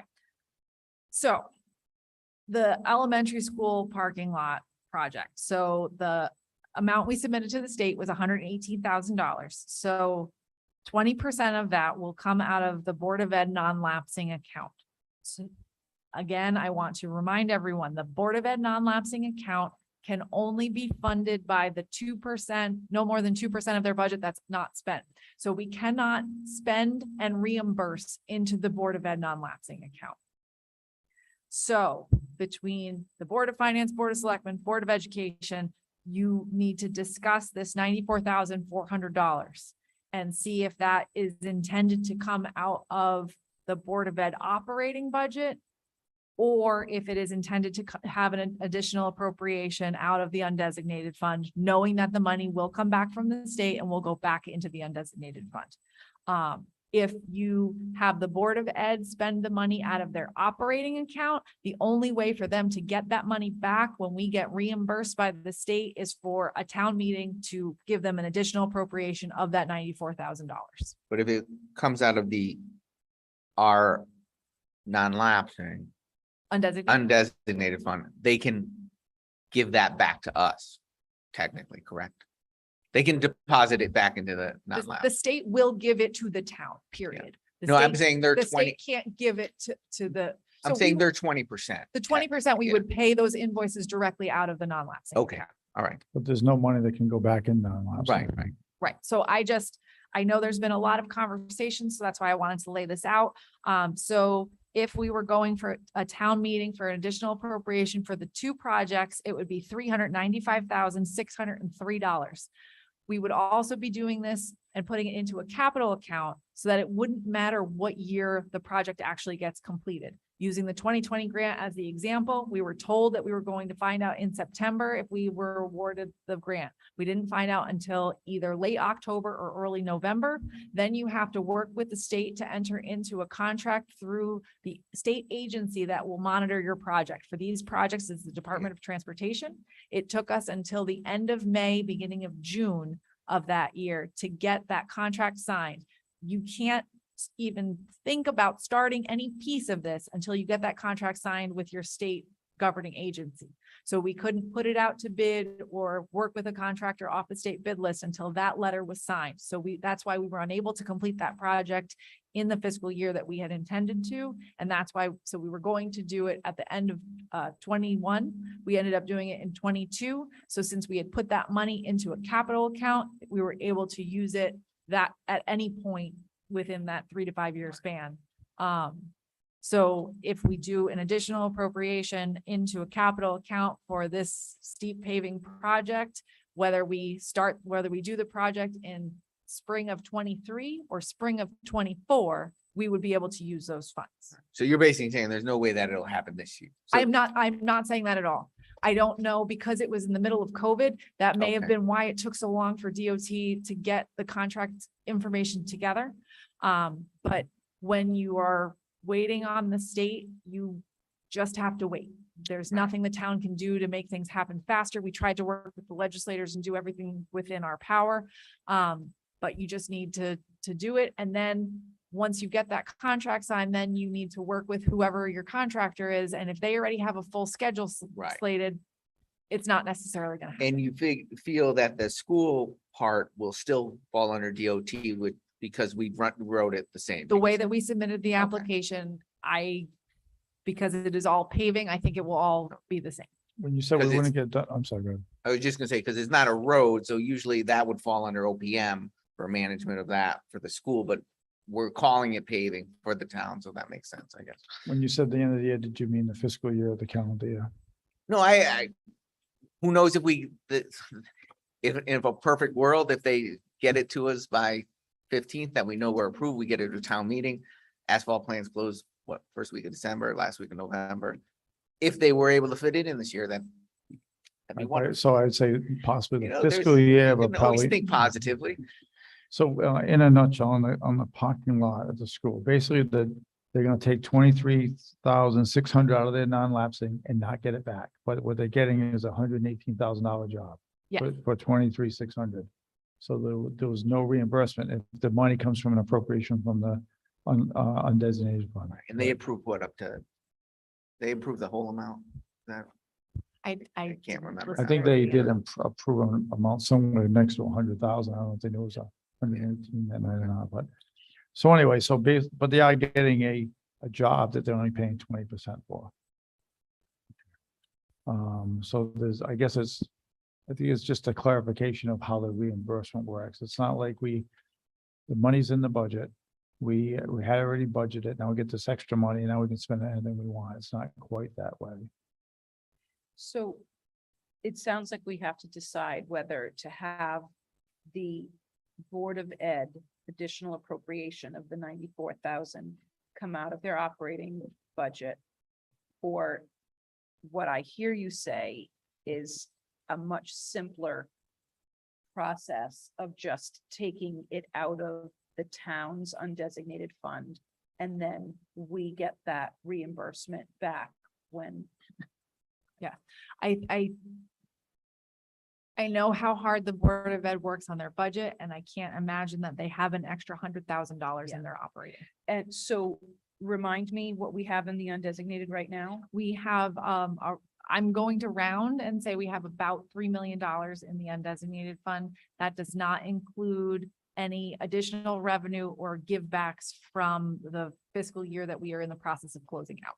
And we're And I talking, know there will be givebacks. and we're talking about taking out 395,603. Is the simplest way least amount of meetings Yeah, and I more cut and agree. dry, yeah. And it still leaves us. I mean, it depends on what catastrophic thing might happen, but it still leaves us some comfortable. Yeah.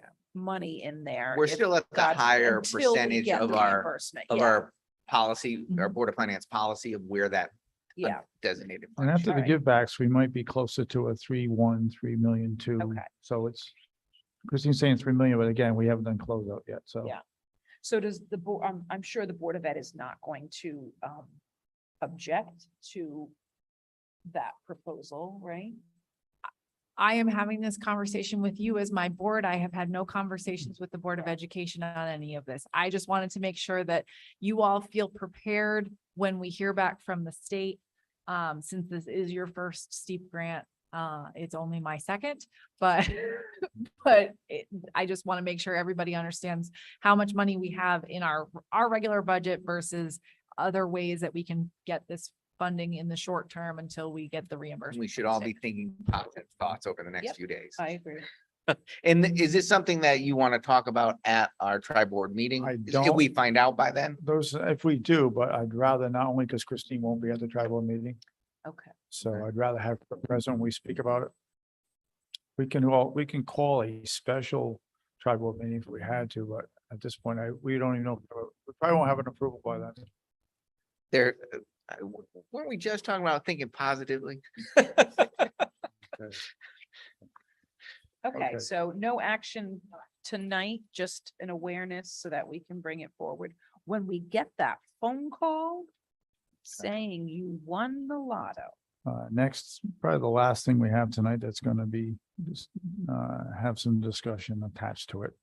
Vacancies and appointments. Let's do the easy thing first. Let's do appointments.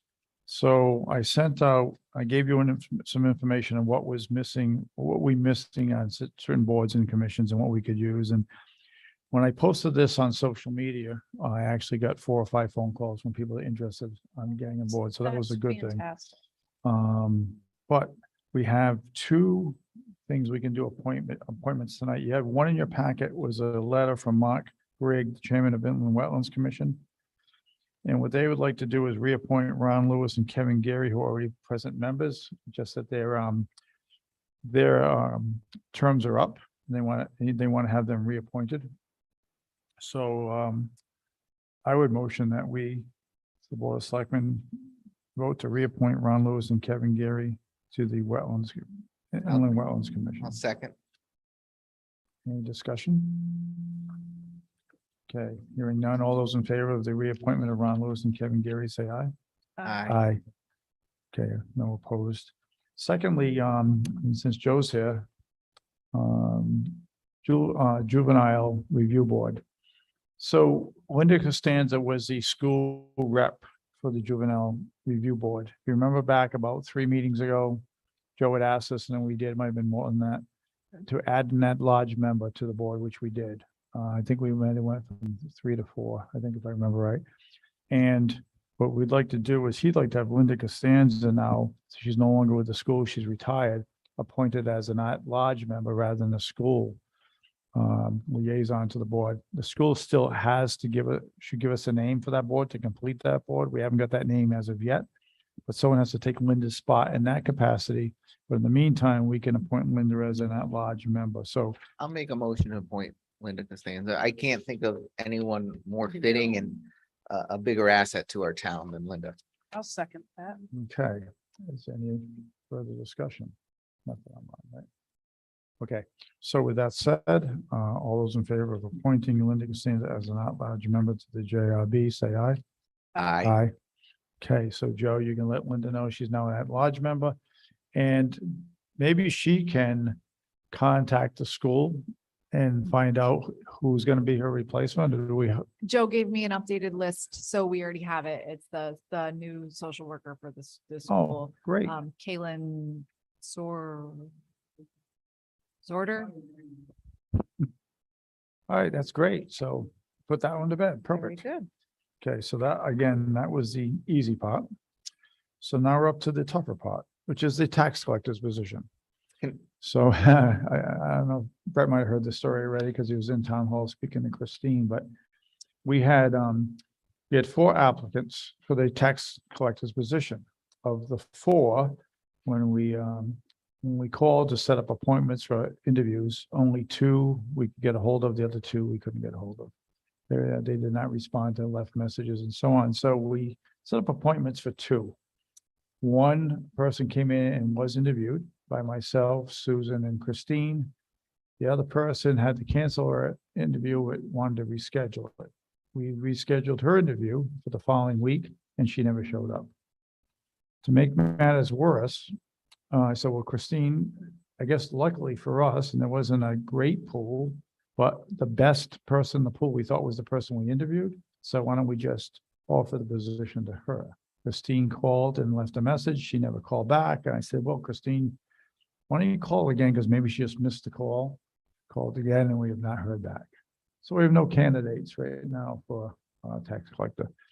I think what we may want to consider, and I would say, I was talking to Christine about this today. So there's always the question about downtime, because we know the tax collector is very, very busy for a portion of the year and then not as busy. There's some in-between months though, that when there is the effect after the tax collecting season, you take this deep breath, but then there's a lot to do with the attorneys, who's paid, who hasn't paid. There's a lot of rectifying of monies that came in, make sure everything is done the right way. So that could take an easy, another month and a half. And then when there's this supposedly downtime, there are activities they can do. And we hope that maybe, there's a lot of training that has to go on, especially when we get people who have not been tax collectors. There's training that has to go on out of town that I think it's about an hour and a half ride from here, that they have to put in so many hours of training to get certified. When you add all that up, that first year is really not as slow as you would hope because of all that additional training that's going on. My thought is to possibly think about going to a full-time position, and at the end of a year, not change at the end of the year, see what's happening in town hall, see what's going on with positions in town hall, and maybe there's a way that we can work on something where the tax collector can take on some additional duties in town hall, maybe helping out in another department. But if we put this back out as we did already, and we get nobody's answering the call, we have no tax collector. Today, Christine talked to Donna, who's been nice enough to stay on for us for a while, but she's already going to start collecting Social Security. She's over 60, so she can. She's 62, I think. And it's going to be tough for her because she can only earn so much money and still collect Social Security. So she is willing to work for us 2 days a week at this point, but that's not going to last forever. So I think we need to discuss what we want to do with this position. And obviously, it's a very important position in the town. Did you pass out a sheet? No, okay.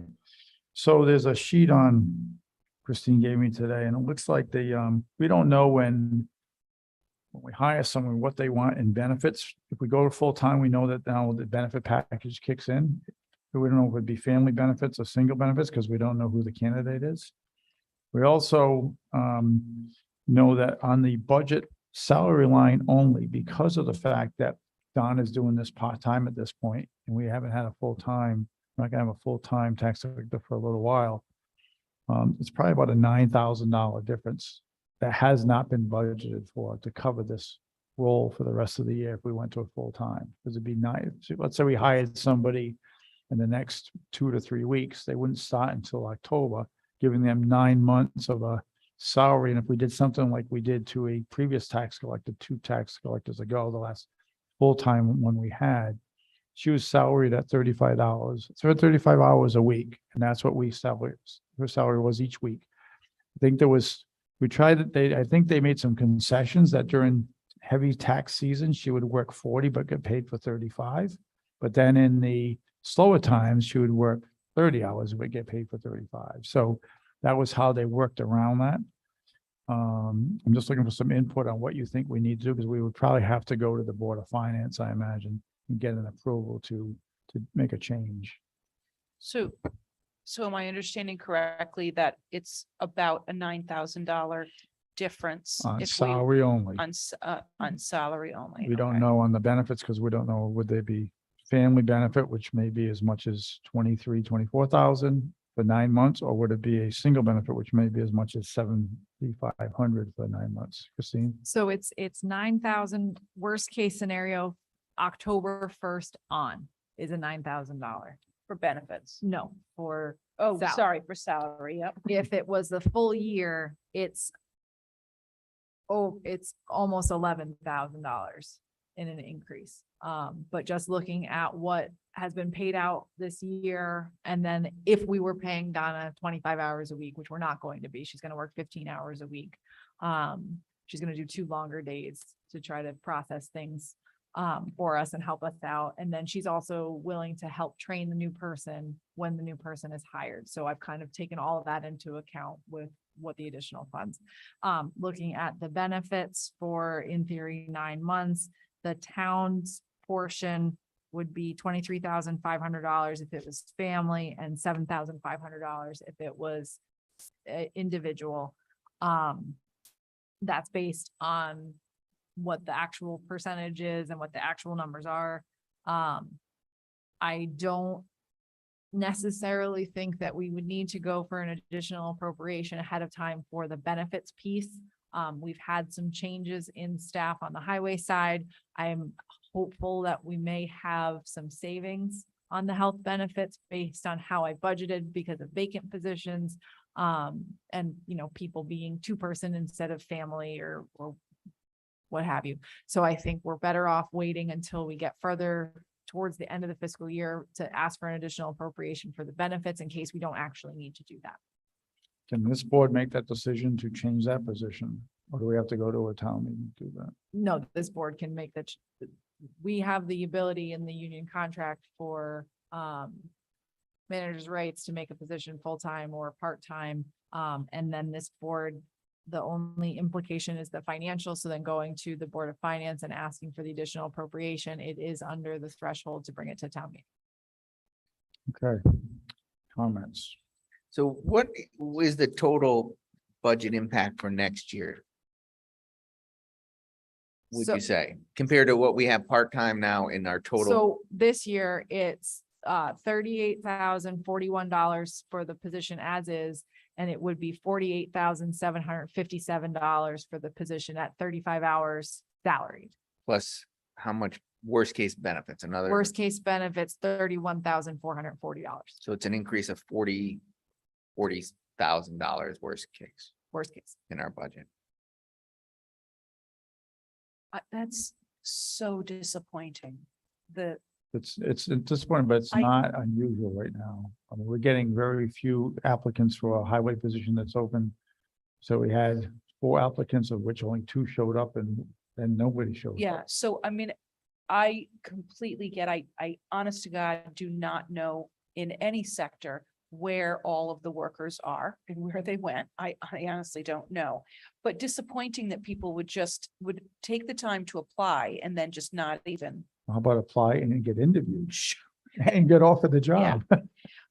So you feel that we would have obviously a better chance if it were a full-time salaried. Yeah, this is a specialized position that requires certification through the state. I think for someone to look at a part-time job that doesn't have benefits, that says you have 3 years to become certified in something that they've probably never heard of, it turns them off from even applying. Yep, no, so I mean, we talked about it, and we were going to try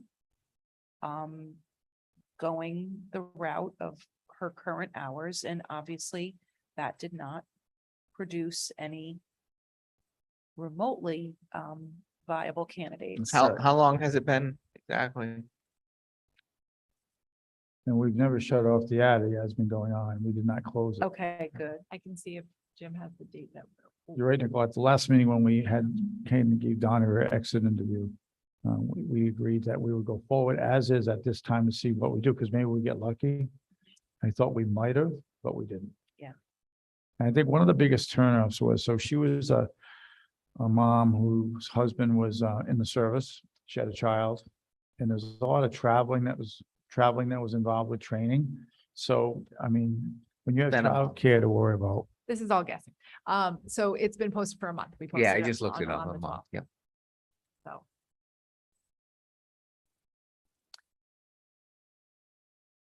So do we make a motion to increase the hours to a full-time position? if And you think that's the direction we should go in.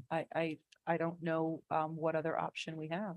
The other option would be to advertise it exactly the way we did it the first time. Has Donna given any kind of indication of how long she'll continue on for 2 days a week or 15 hours? We cannot continue that way into Yeah, January. that's true, yeah. So please convey our thanks right now for what she is doing. I will make a motion to increase the tax collector's hours to a full-time salaried position. And I would have to say, I agree with you. I would second that motion because I think that having a tax collector that we're paying to go to a full-time position is better than having no tax collector, which we have now. And you know, if we don't do something soon, we're back in tax season, which is going to be, we know, December and January. And that's been the crazy time. And when Donna started, it was not the right timing. She started right before the summer tax season. And it was an awful time to start because she got thrown to the wolves. And I think that was some of the thing that made that a negative job for her. I'd like to get someone that can come in full-time, be enthusiastic, get training, and maybe someone that down the road, as we do in a small town like ours, can take on some other roles with the Yeah, town. I do think that if we do get viable candidates, making that something that is almost an expectation that during the quote unquote slower season, that person be cross-trained to help in any other way in the office. And I think the key is, especially in those first 9 months of this year, which would be what's left in the year, is to get them trained and certified in the job they're doing, and when you're talking about driving, an hour and a half one way, the cost of the class, which the town would probably pay the cost of the class, but then there's transportation, which typically we're not paying for. There's hours that they're accruing while they're in these meetings. That's a big undertaking when you're working part-time, but if you're working full-time, you're working for something, and now you get certification as a tax collector. That makes you more valuable, whether it be in our town or anywhere. It makes you more valuable because Yeah. you're a certified tax I collector. agree. Right? Um, Which town do you want me to look at? I'm already looking. So with it being a union position that it's part-time right now, is there a certain salary requirement that we have to have if we We- go full-time? We have to pay this amount that's in the union contract. Whether it's part-time or full-time? Correct. And what's the hourly? Step 1 is 25.25 an hour. Step 3 is 26.79 an hour. I did the calculations on the 26.79 because that's what we're currently paying Donna. How are those steps dictated when we hire her off the, So the Straight. steps didn't exist when we hired her. okay? The steps were implemented in the new union contract. And are they based on years of experience? Yes, so it says that we hire at the first level, but the town has the ability to hire at a higher step if we feel that someone has that experience. So before we didn't have any steps in the contract, we didn't feel that it would necessarily be appropriate when someone with 50 years experience retires and we go to replace them and the new person is paid the exact same rate. Right. So we wanted a little bit of flexibility Yep. in there.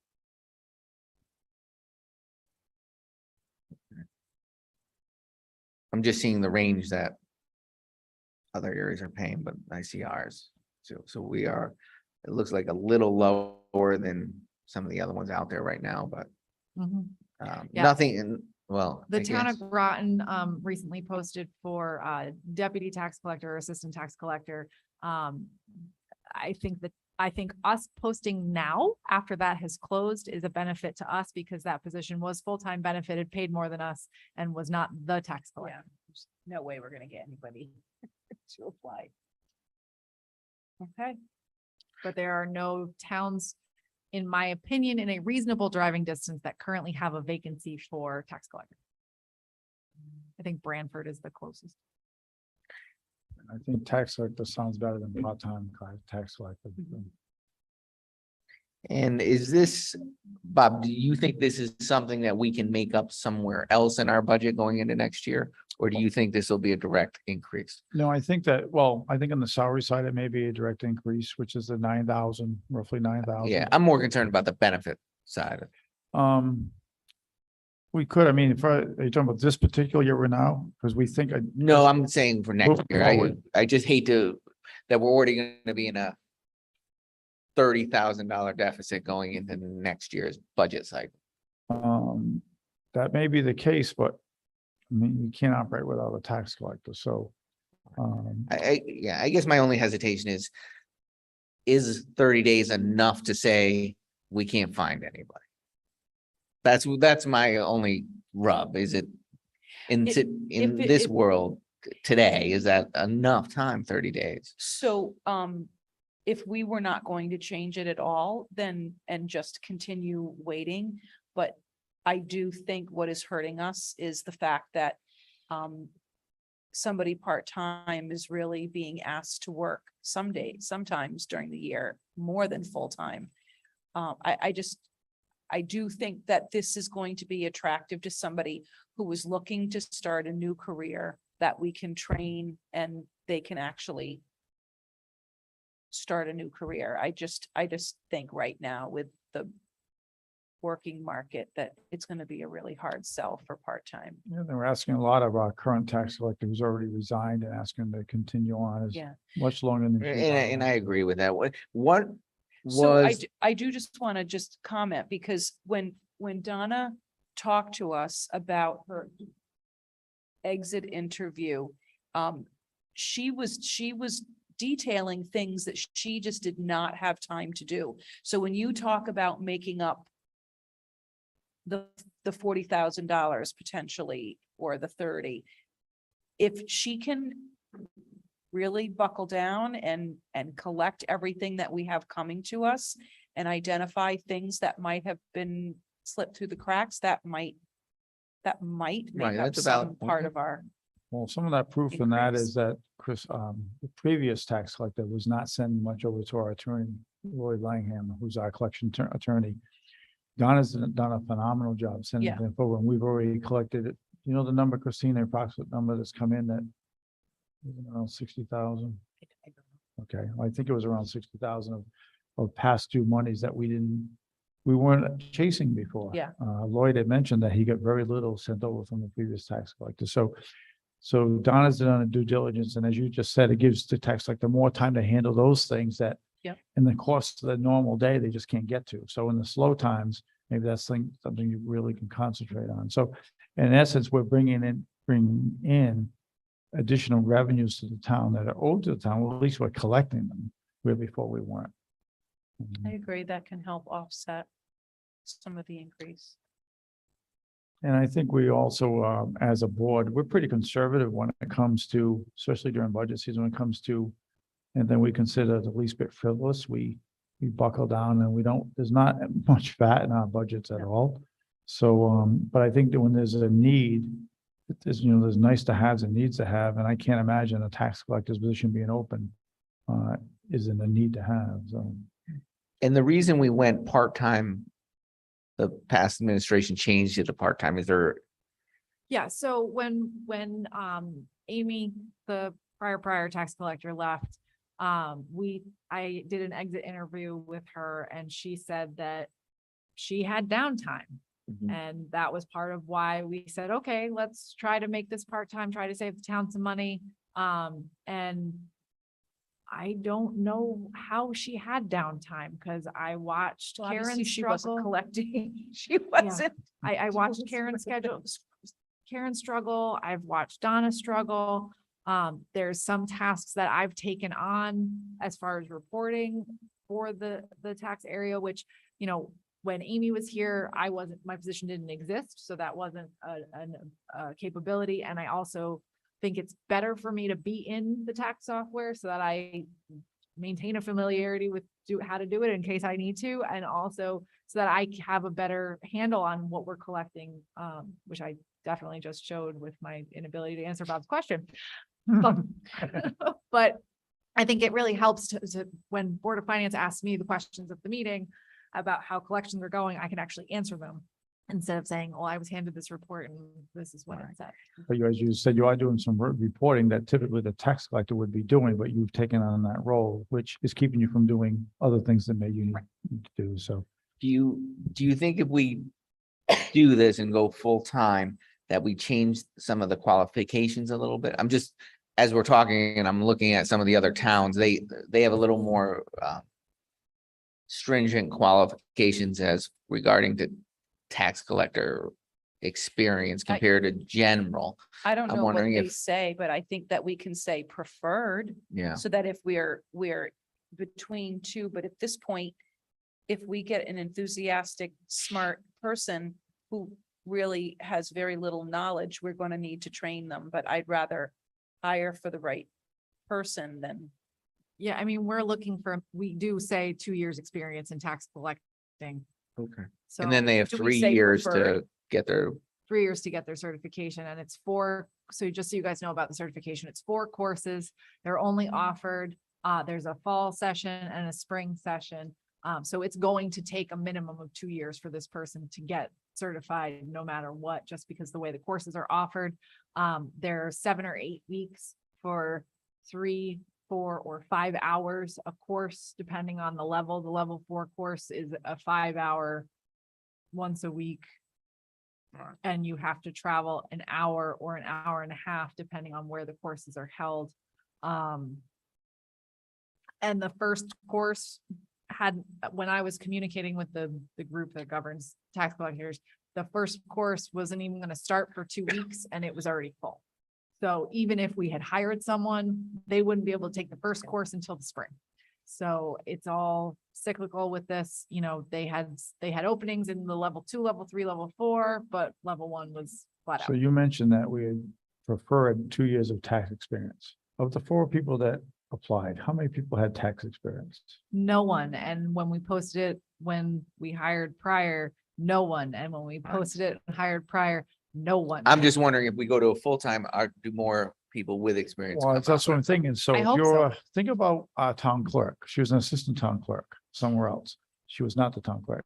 We were able to hit a home run when we brought that town clerk in. Now she's our town clerk and she's fantastic. Maybe there's somebody in office that's an assistant tax collector or that's ready for the next that's step. ready for the next step, maybe even trained or partially trained. And now they get to be the person, they get to be the tax collector. So we might get lucky in that regard because we're not getting anybody with tax experience. Yeah. And why would you go from a assistant or part-time in another town and move to this town and do the same exact thing? So. The last question I have, 31,000, that's for health minutes. What, how much is the retirement plan? What does that cost the town? So retirement is 10%. But the way that our plan is stipulated, you can only enter in on January 1 or July 1. So we would only be obligated to pay for the 6 months for that person. So it would actually be a savings. So next year, though, it'd be like $4,000. Yes. Okay. And it's a 5-year vesting schedule. So if they don't stay, we get the money. And it just happened with our current tax collector. No, Oh, she wasn't even enrolled in it, is that what you're saying? no, she was of retirement age, Oh, she is, that's but correct. we had 3 other people that we get to take their money back. That's right. So Thank you for the Okay. correction. All right, so I think that Nicole made a motion. I think I seconded it. Is there any other discussion? on Can you that? just repeat the exact one? Was it for 35 hours? Or was it full-time? Like, that So is, I would like this position to be 35 hours salary. What the prior full-time tax collector worked was 9 to 4. And then if she needed to stay past 4 to close up her last deposits or whatever she needed to do, then she did that. It's easier to do that we can work with the person. But it's 35 hours, period. So you have to be there 35 hours. There was no 30 hours and 40 hours. It's you are a scheduled shift in town hall, just like everyone else. Everyone else works 8 hours a day. You work 7 hours a day. the reason it's all the other ones I see actually have the 35 hours as the job description. The other Right, yeah. positive is I had a number of people come to my office after 1 o'clock during tax season and saying, why is the tax office closed? And they were coming in our building, not knowing where the tax collector was, and so, well, we have a Dropbox. No, I want to talk to her in person. I want to hand her the money. I want to, they want that interaction. And by having it, the office only open from 8 to 1, there's people that couldn't get there until the afternoon. So we did get a lot of negative feedback on that, especially when people had made time to come to town hall and then they're like, oh, what do you mean I can't drop my taxes off? So I think that's another benefit. Yeah. So I'll Motion. re-motion to change our North Stonington tax collector to a 35-hour-a-week salaried position. I'll second that motion. We already had discussion. Is there any additional discussion? Are you all set, Brett? I'm all set. Can I ask a question? You look Are you, what's your Board of Finance plan? Timeline? I don't know. I haven't really thought about it. Board of Finance, like, when are we gonna go to them, you mean? So there's a Board of Finance meeting a week from tomorrow, correct? I could go there and I can present it to them at that point. Let's say we've approved this, and do we have to get an okay from the Board of Finance? We just have to inform them that is what we want to do. What's the next procedure? I mean, they're going to have to approve an additional appropriation. But you said not yet. Not yet. We haven't overspent the line.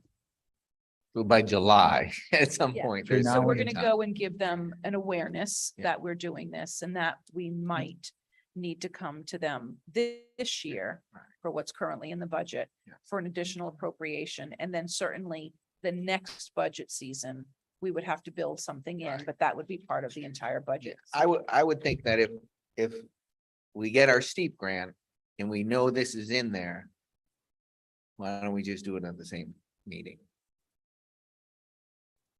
Oh, if we get to Steve Grant between now and Friday, or you're talking about the Board of Finance meeting next Wednesday? Whenever we have to go to the Board of Finance for the steep, because we don't need to go now for this position. So why not just lump it together? What I would also say is if you wait until we figure out when we hire the person and how much we've spent on training wages for Donna to train them, you'll have a better exact number to ask for. Right? And we'll have to know more of the benefits, no? I am Cost? hopeful we're not gonna have to ask for benefit money Because Okay. of the savings. from because the of savings. highway. I need to do some projections to see Okay. where we're at currently with what we're spending. We have a highway vacancy right now, so we're saving on that. I know at least one person I budgeted it higher than what they have. Cause it Okay. was a vacancy at the time, so. So just to be clear, at this point, we can vote to change it to a salaried 35-hour. Mhm. And then when we hire into it, if there's an additional appropriate, I still think that giving them an awareness sooner rather than later, just understanding the dynamics of the boards was probably better. Yeah, so I think Bob, in telling them without us, with a ballpark number, but Yeah. not an actual additional Yeah, appropriation on next Wednesday is the best course. of Yeah, I action. totally agree with that. Okay, good. Okay, so we're in agreement. So there's a motion on the floor? You said, I made it like, you seconded want me to it. say it Motion a on the third, you want me floor. to motion a third time? No, I said there's a motion on the floor. And then I thought that you seconded it already. did. Yeah. We're we're on done our with third discussion. discussion. Now you can We're vote. going to a vote. We're going to a vote. All those in favor of changing the tax collector's position to a 35-hour salary position, say Aye. aye. Aye. I'll say I'm not in favor, but we have to, I I don't feel like think any of us- we're, Yeah, I We're don't think in any of a us are in favor predicament. of spending more Yes. money, but as Bob has pointed out, a tax collector is better than no tax Right. collector, so a full-time one. and Thank if, you. if we get a great candidate for a part-time position between now and when we actually post it, that would be Then we're wonderful. good. We're golden. I'll let you know if that happens.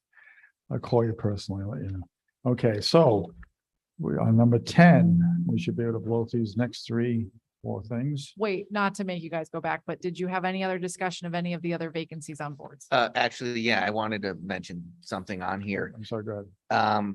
The Economic Development Commission, the alternate spots. Those can actually, I know it says one Republican, one Democrat, those can actually go to any, it can go to unaffiliated as of now, because we're past our 90 days. Okay, And they weren't vacated, nobody ran for Okay. them.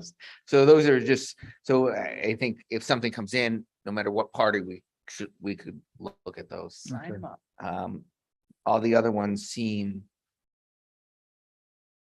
right to me.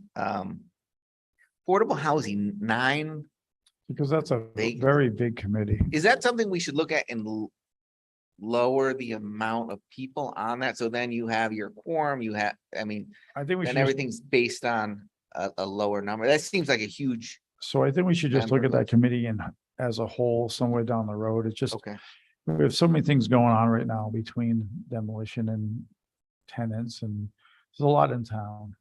And I'm just, not that I want to put this off, but I think we should maybe look at that and just see if we want, if this committee should stay. I know that if you look at the board of, I mean, if you look at Stonington, which I just sound just like Brett when I said that, but if you look at Stonington, they've actually canceled their affordable housing group. yeah, they allow their They nonprofit. go to their to do it. nonprofit, so it doesn't exist. So, and I have talked to our chair, and I just said, hey, we need to see something. We met with the KNSA people yesterday. I invited the chair from affordable housing to keep them in the loop to see what's going on. I think those two could work together somehow, but only the affordable housing is a town committee. The others are 501(c)(3). So, but it is a lot, and we should just look at that entire setup for the affordable housing going down the Okay. road. And then the other thing is, do you think it's beneficial for us to invite our treasurer to our next meeting and talk to him about a deputy treasurer? And ask him if he will find one to appoint. I think it's important for us to have one in case of an emergency, in case he has to go on vacation, in case of Have we many always reasons. had one? Hmm? Yeah, Who has it been? The last one was Christine. Oh, But when because you don't have enough. to do. when a new treasurer comes in, they have the right to appoint their own deputy treasurer. Right. So. They themselves. they themselves. correct. Yeah, so I've had this discussion with our treasurer on more than one occasion. And I've said, you know, it's, what you go on vacation, once you get in a car accident, what if, I mean, there's things that could kick in, but they're not roads we want to go down. Because then I've got to go to the bank, we've got to change authorization and signatures, and it's a Right. mess. It'd be easier just to have someone as a deputy treasurer to step in and just take over the Yeah. role. So Sean's aware that this is something that he needs to Yes. do? It is, I can actually address it with him again. I'll mention it came up at our meeting because I posted it. Yeah. See if he has any other thoughts on a candidate. See, when, there was a time when, Robin was the treasurer, but she was also the administrative assistant, and she was in the office all day long, and it made sense that she was there, you know, so but now with Sean not always being there and out and about living his life, if something ever happened, we would be stuck. Yeah. So I agree with inviting him to the next meeting so we can. But I mean, I think that you can talk to him between now and the next meeting, and if he doesn't have any ideas, maybe we could just all brainstorm together. at And the maybe next get a little meeting. feedback of why we Yeah, won't name one. I just didn't, I just thought maybe if we talk about it here as a board with him, maybe it,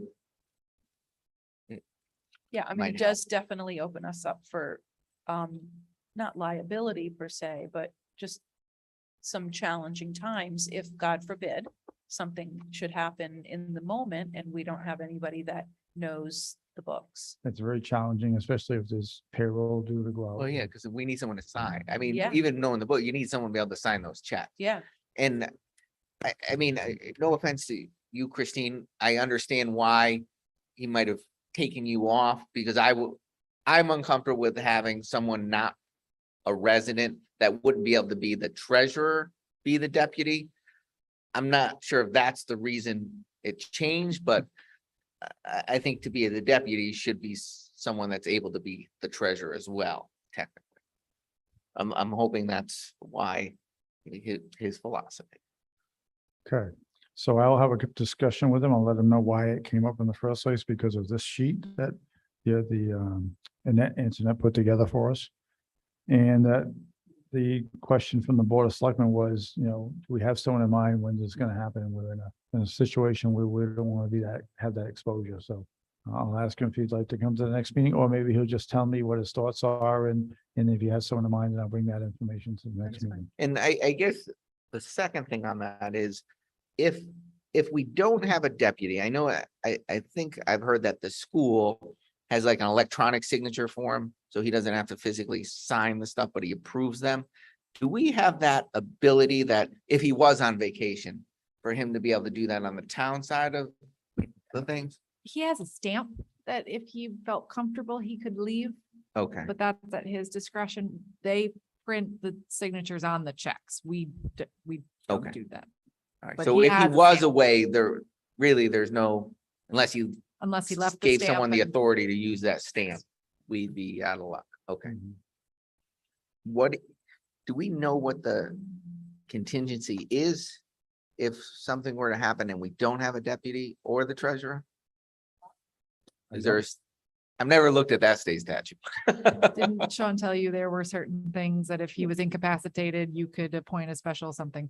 Yeah, I think he said if he was incapacitated, I get a point, but it's just not that easy because we gotta go through the bank and we gotta get signature cards, and it's not something that would happen overnight. Okay. All right. It'd be much easier if we just had a deputy.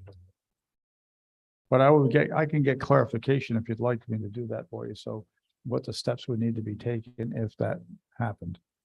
I'd rather just get a deputy. I said I would too. Okay, any other discussion before we go to number 10 minutes? No. Okay, Nicole.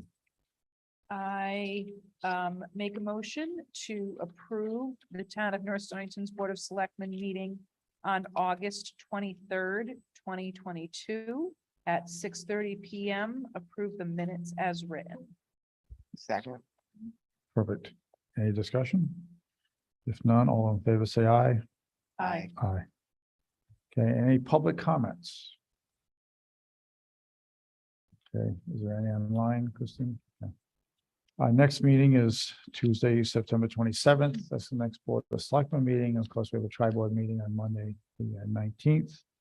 And The 19th is 6:30, correct? 6:30, and then at that meeting, we'll discuss future meetings, days and times. Next one would be probably December. I will entertain a motion for adjournment. Make a motion to adjourn. I second. Great, sorry for the long meeting tonight, but we will be adjourning at 8:40. Thank you very much. Thank you, Joe. Thank you, Thank you, Brian. Brian and Joe, And who else is for online? sticking with us. I've had two. Thank you.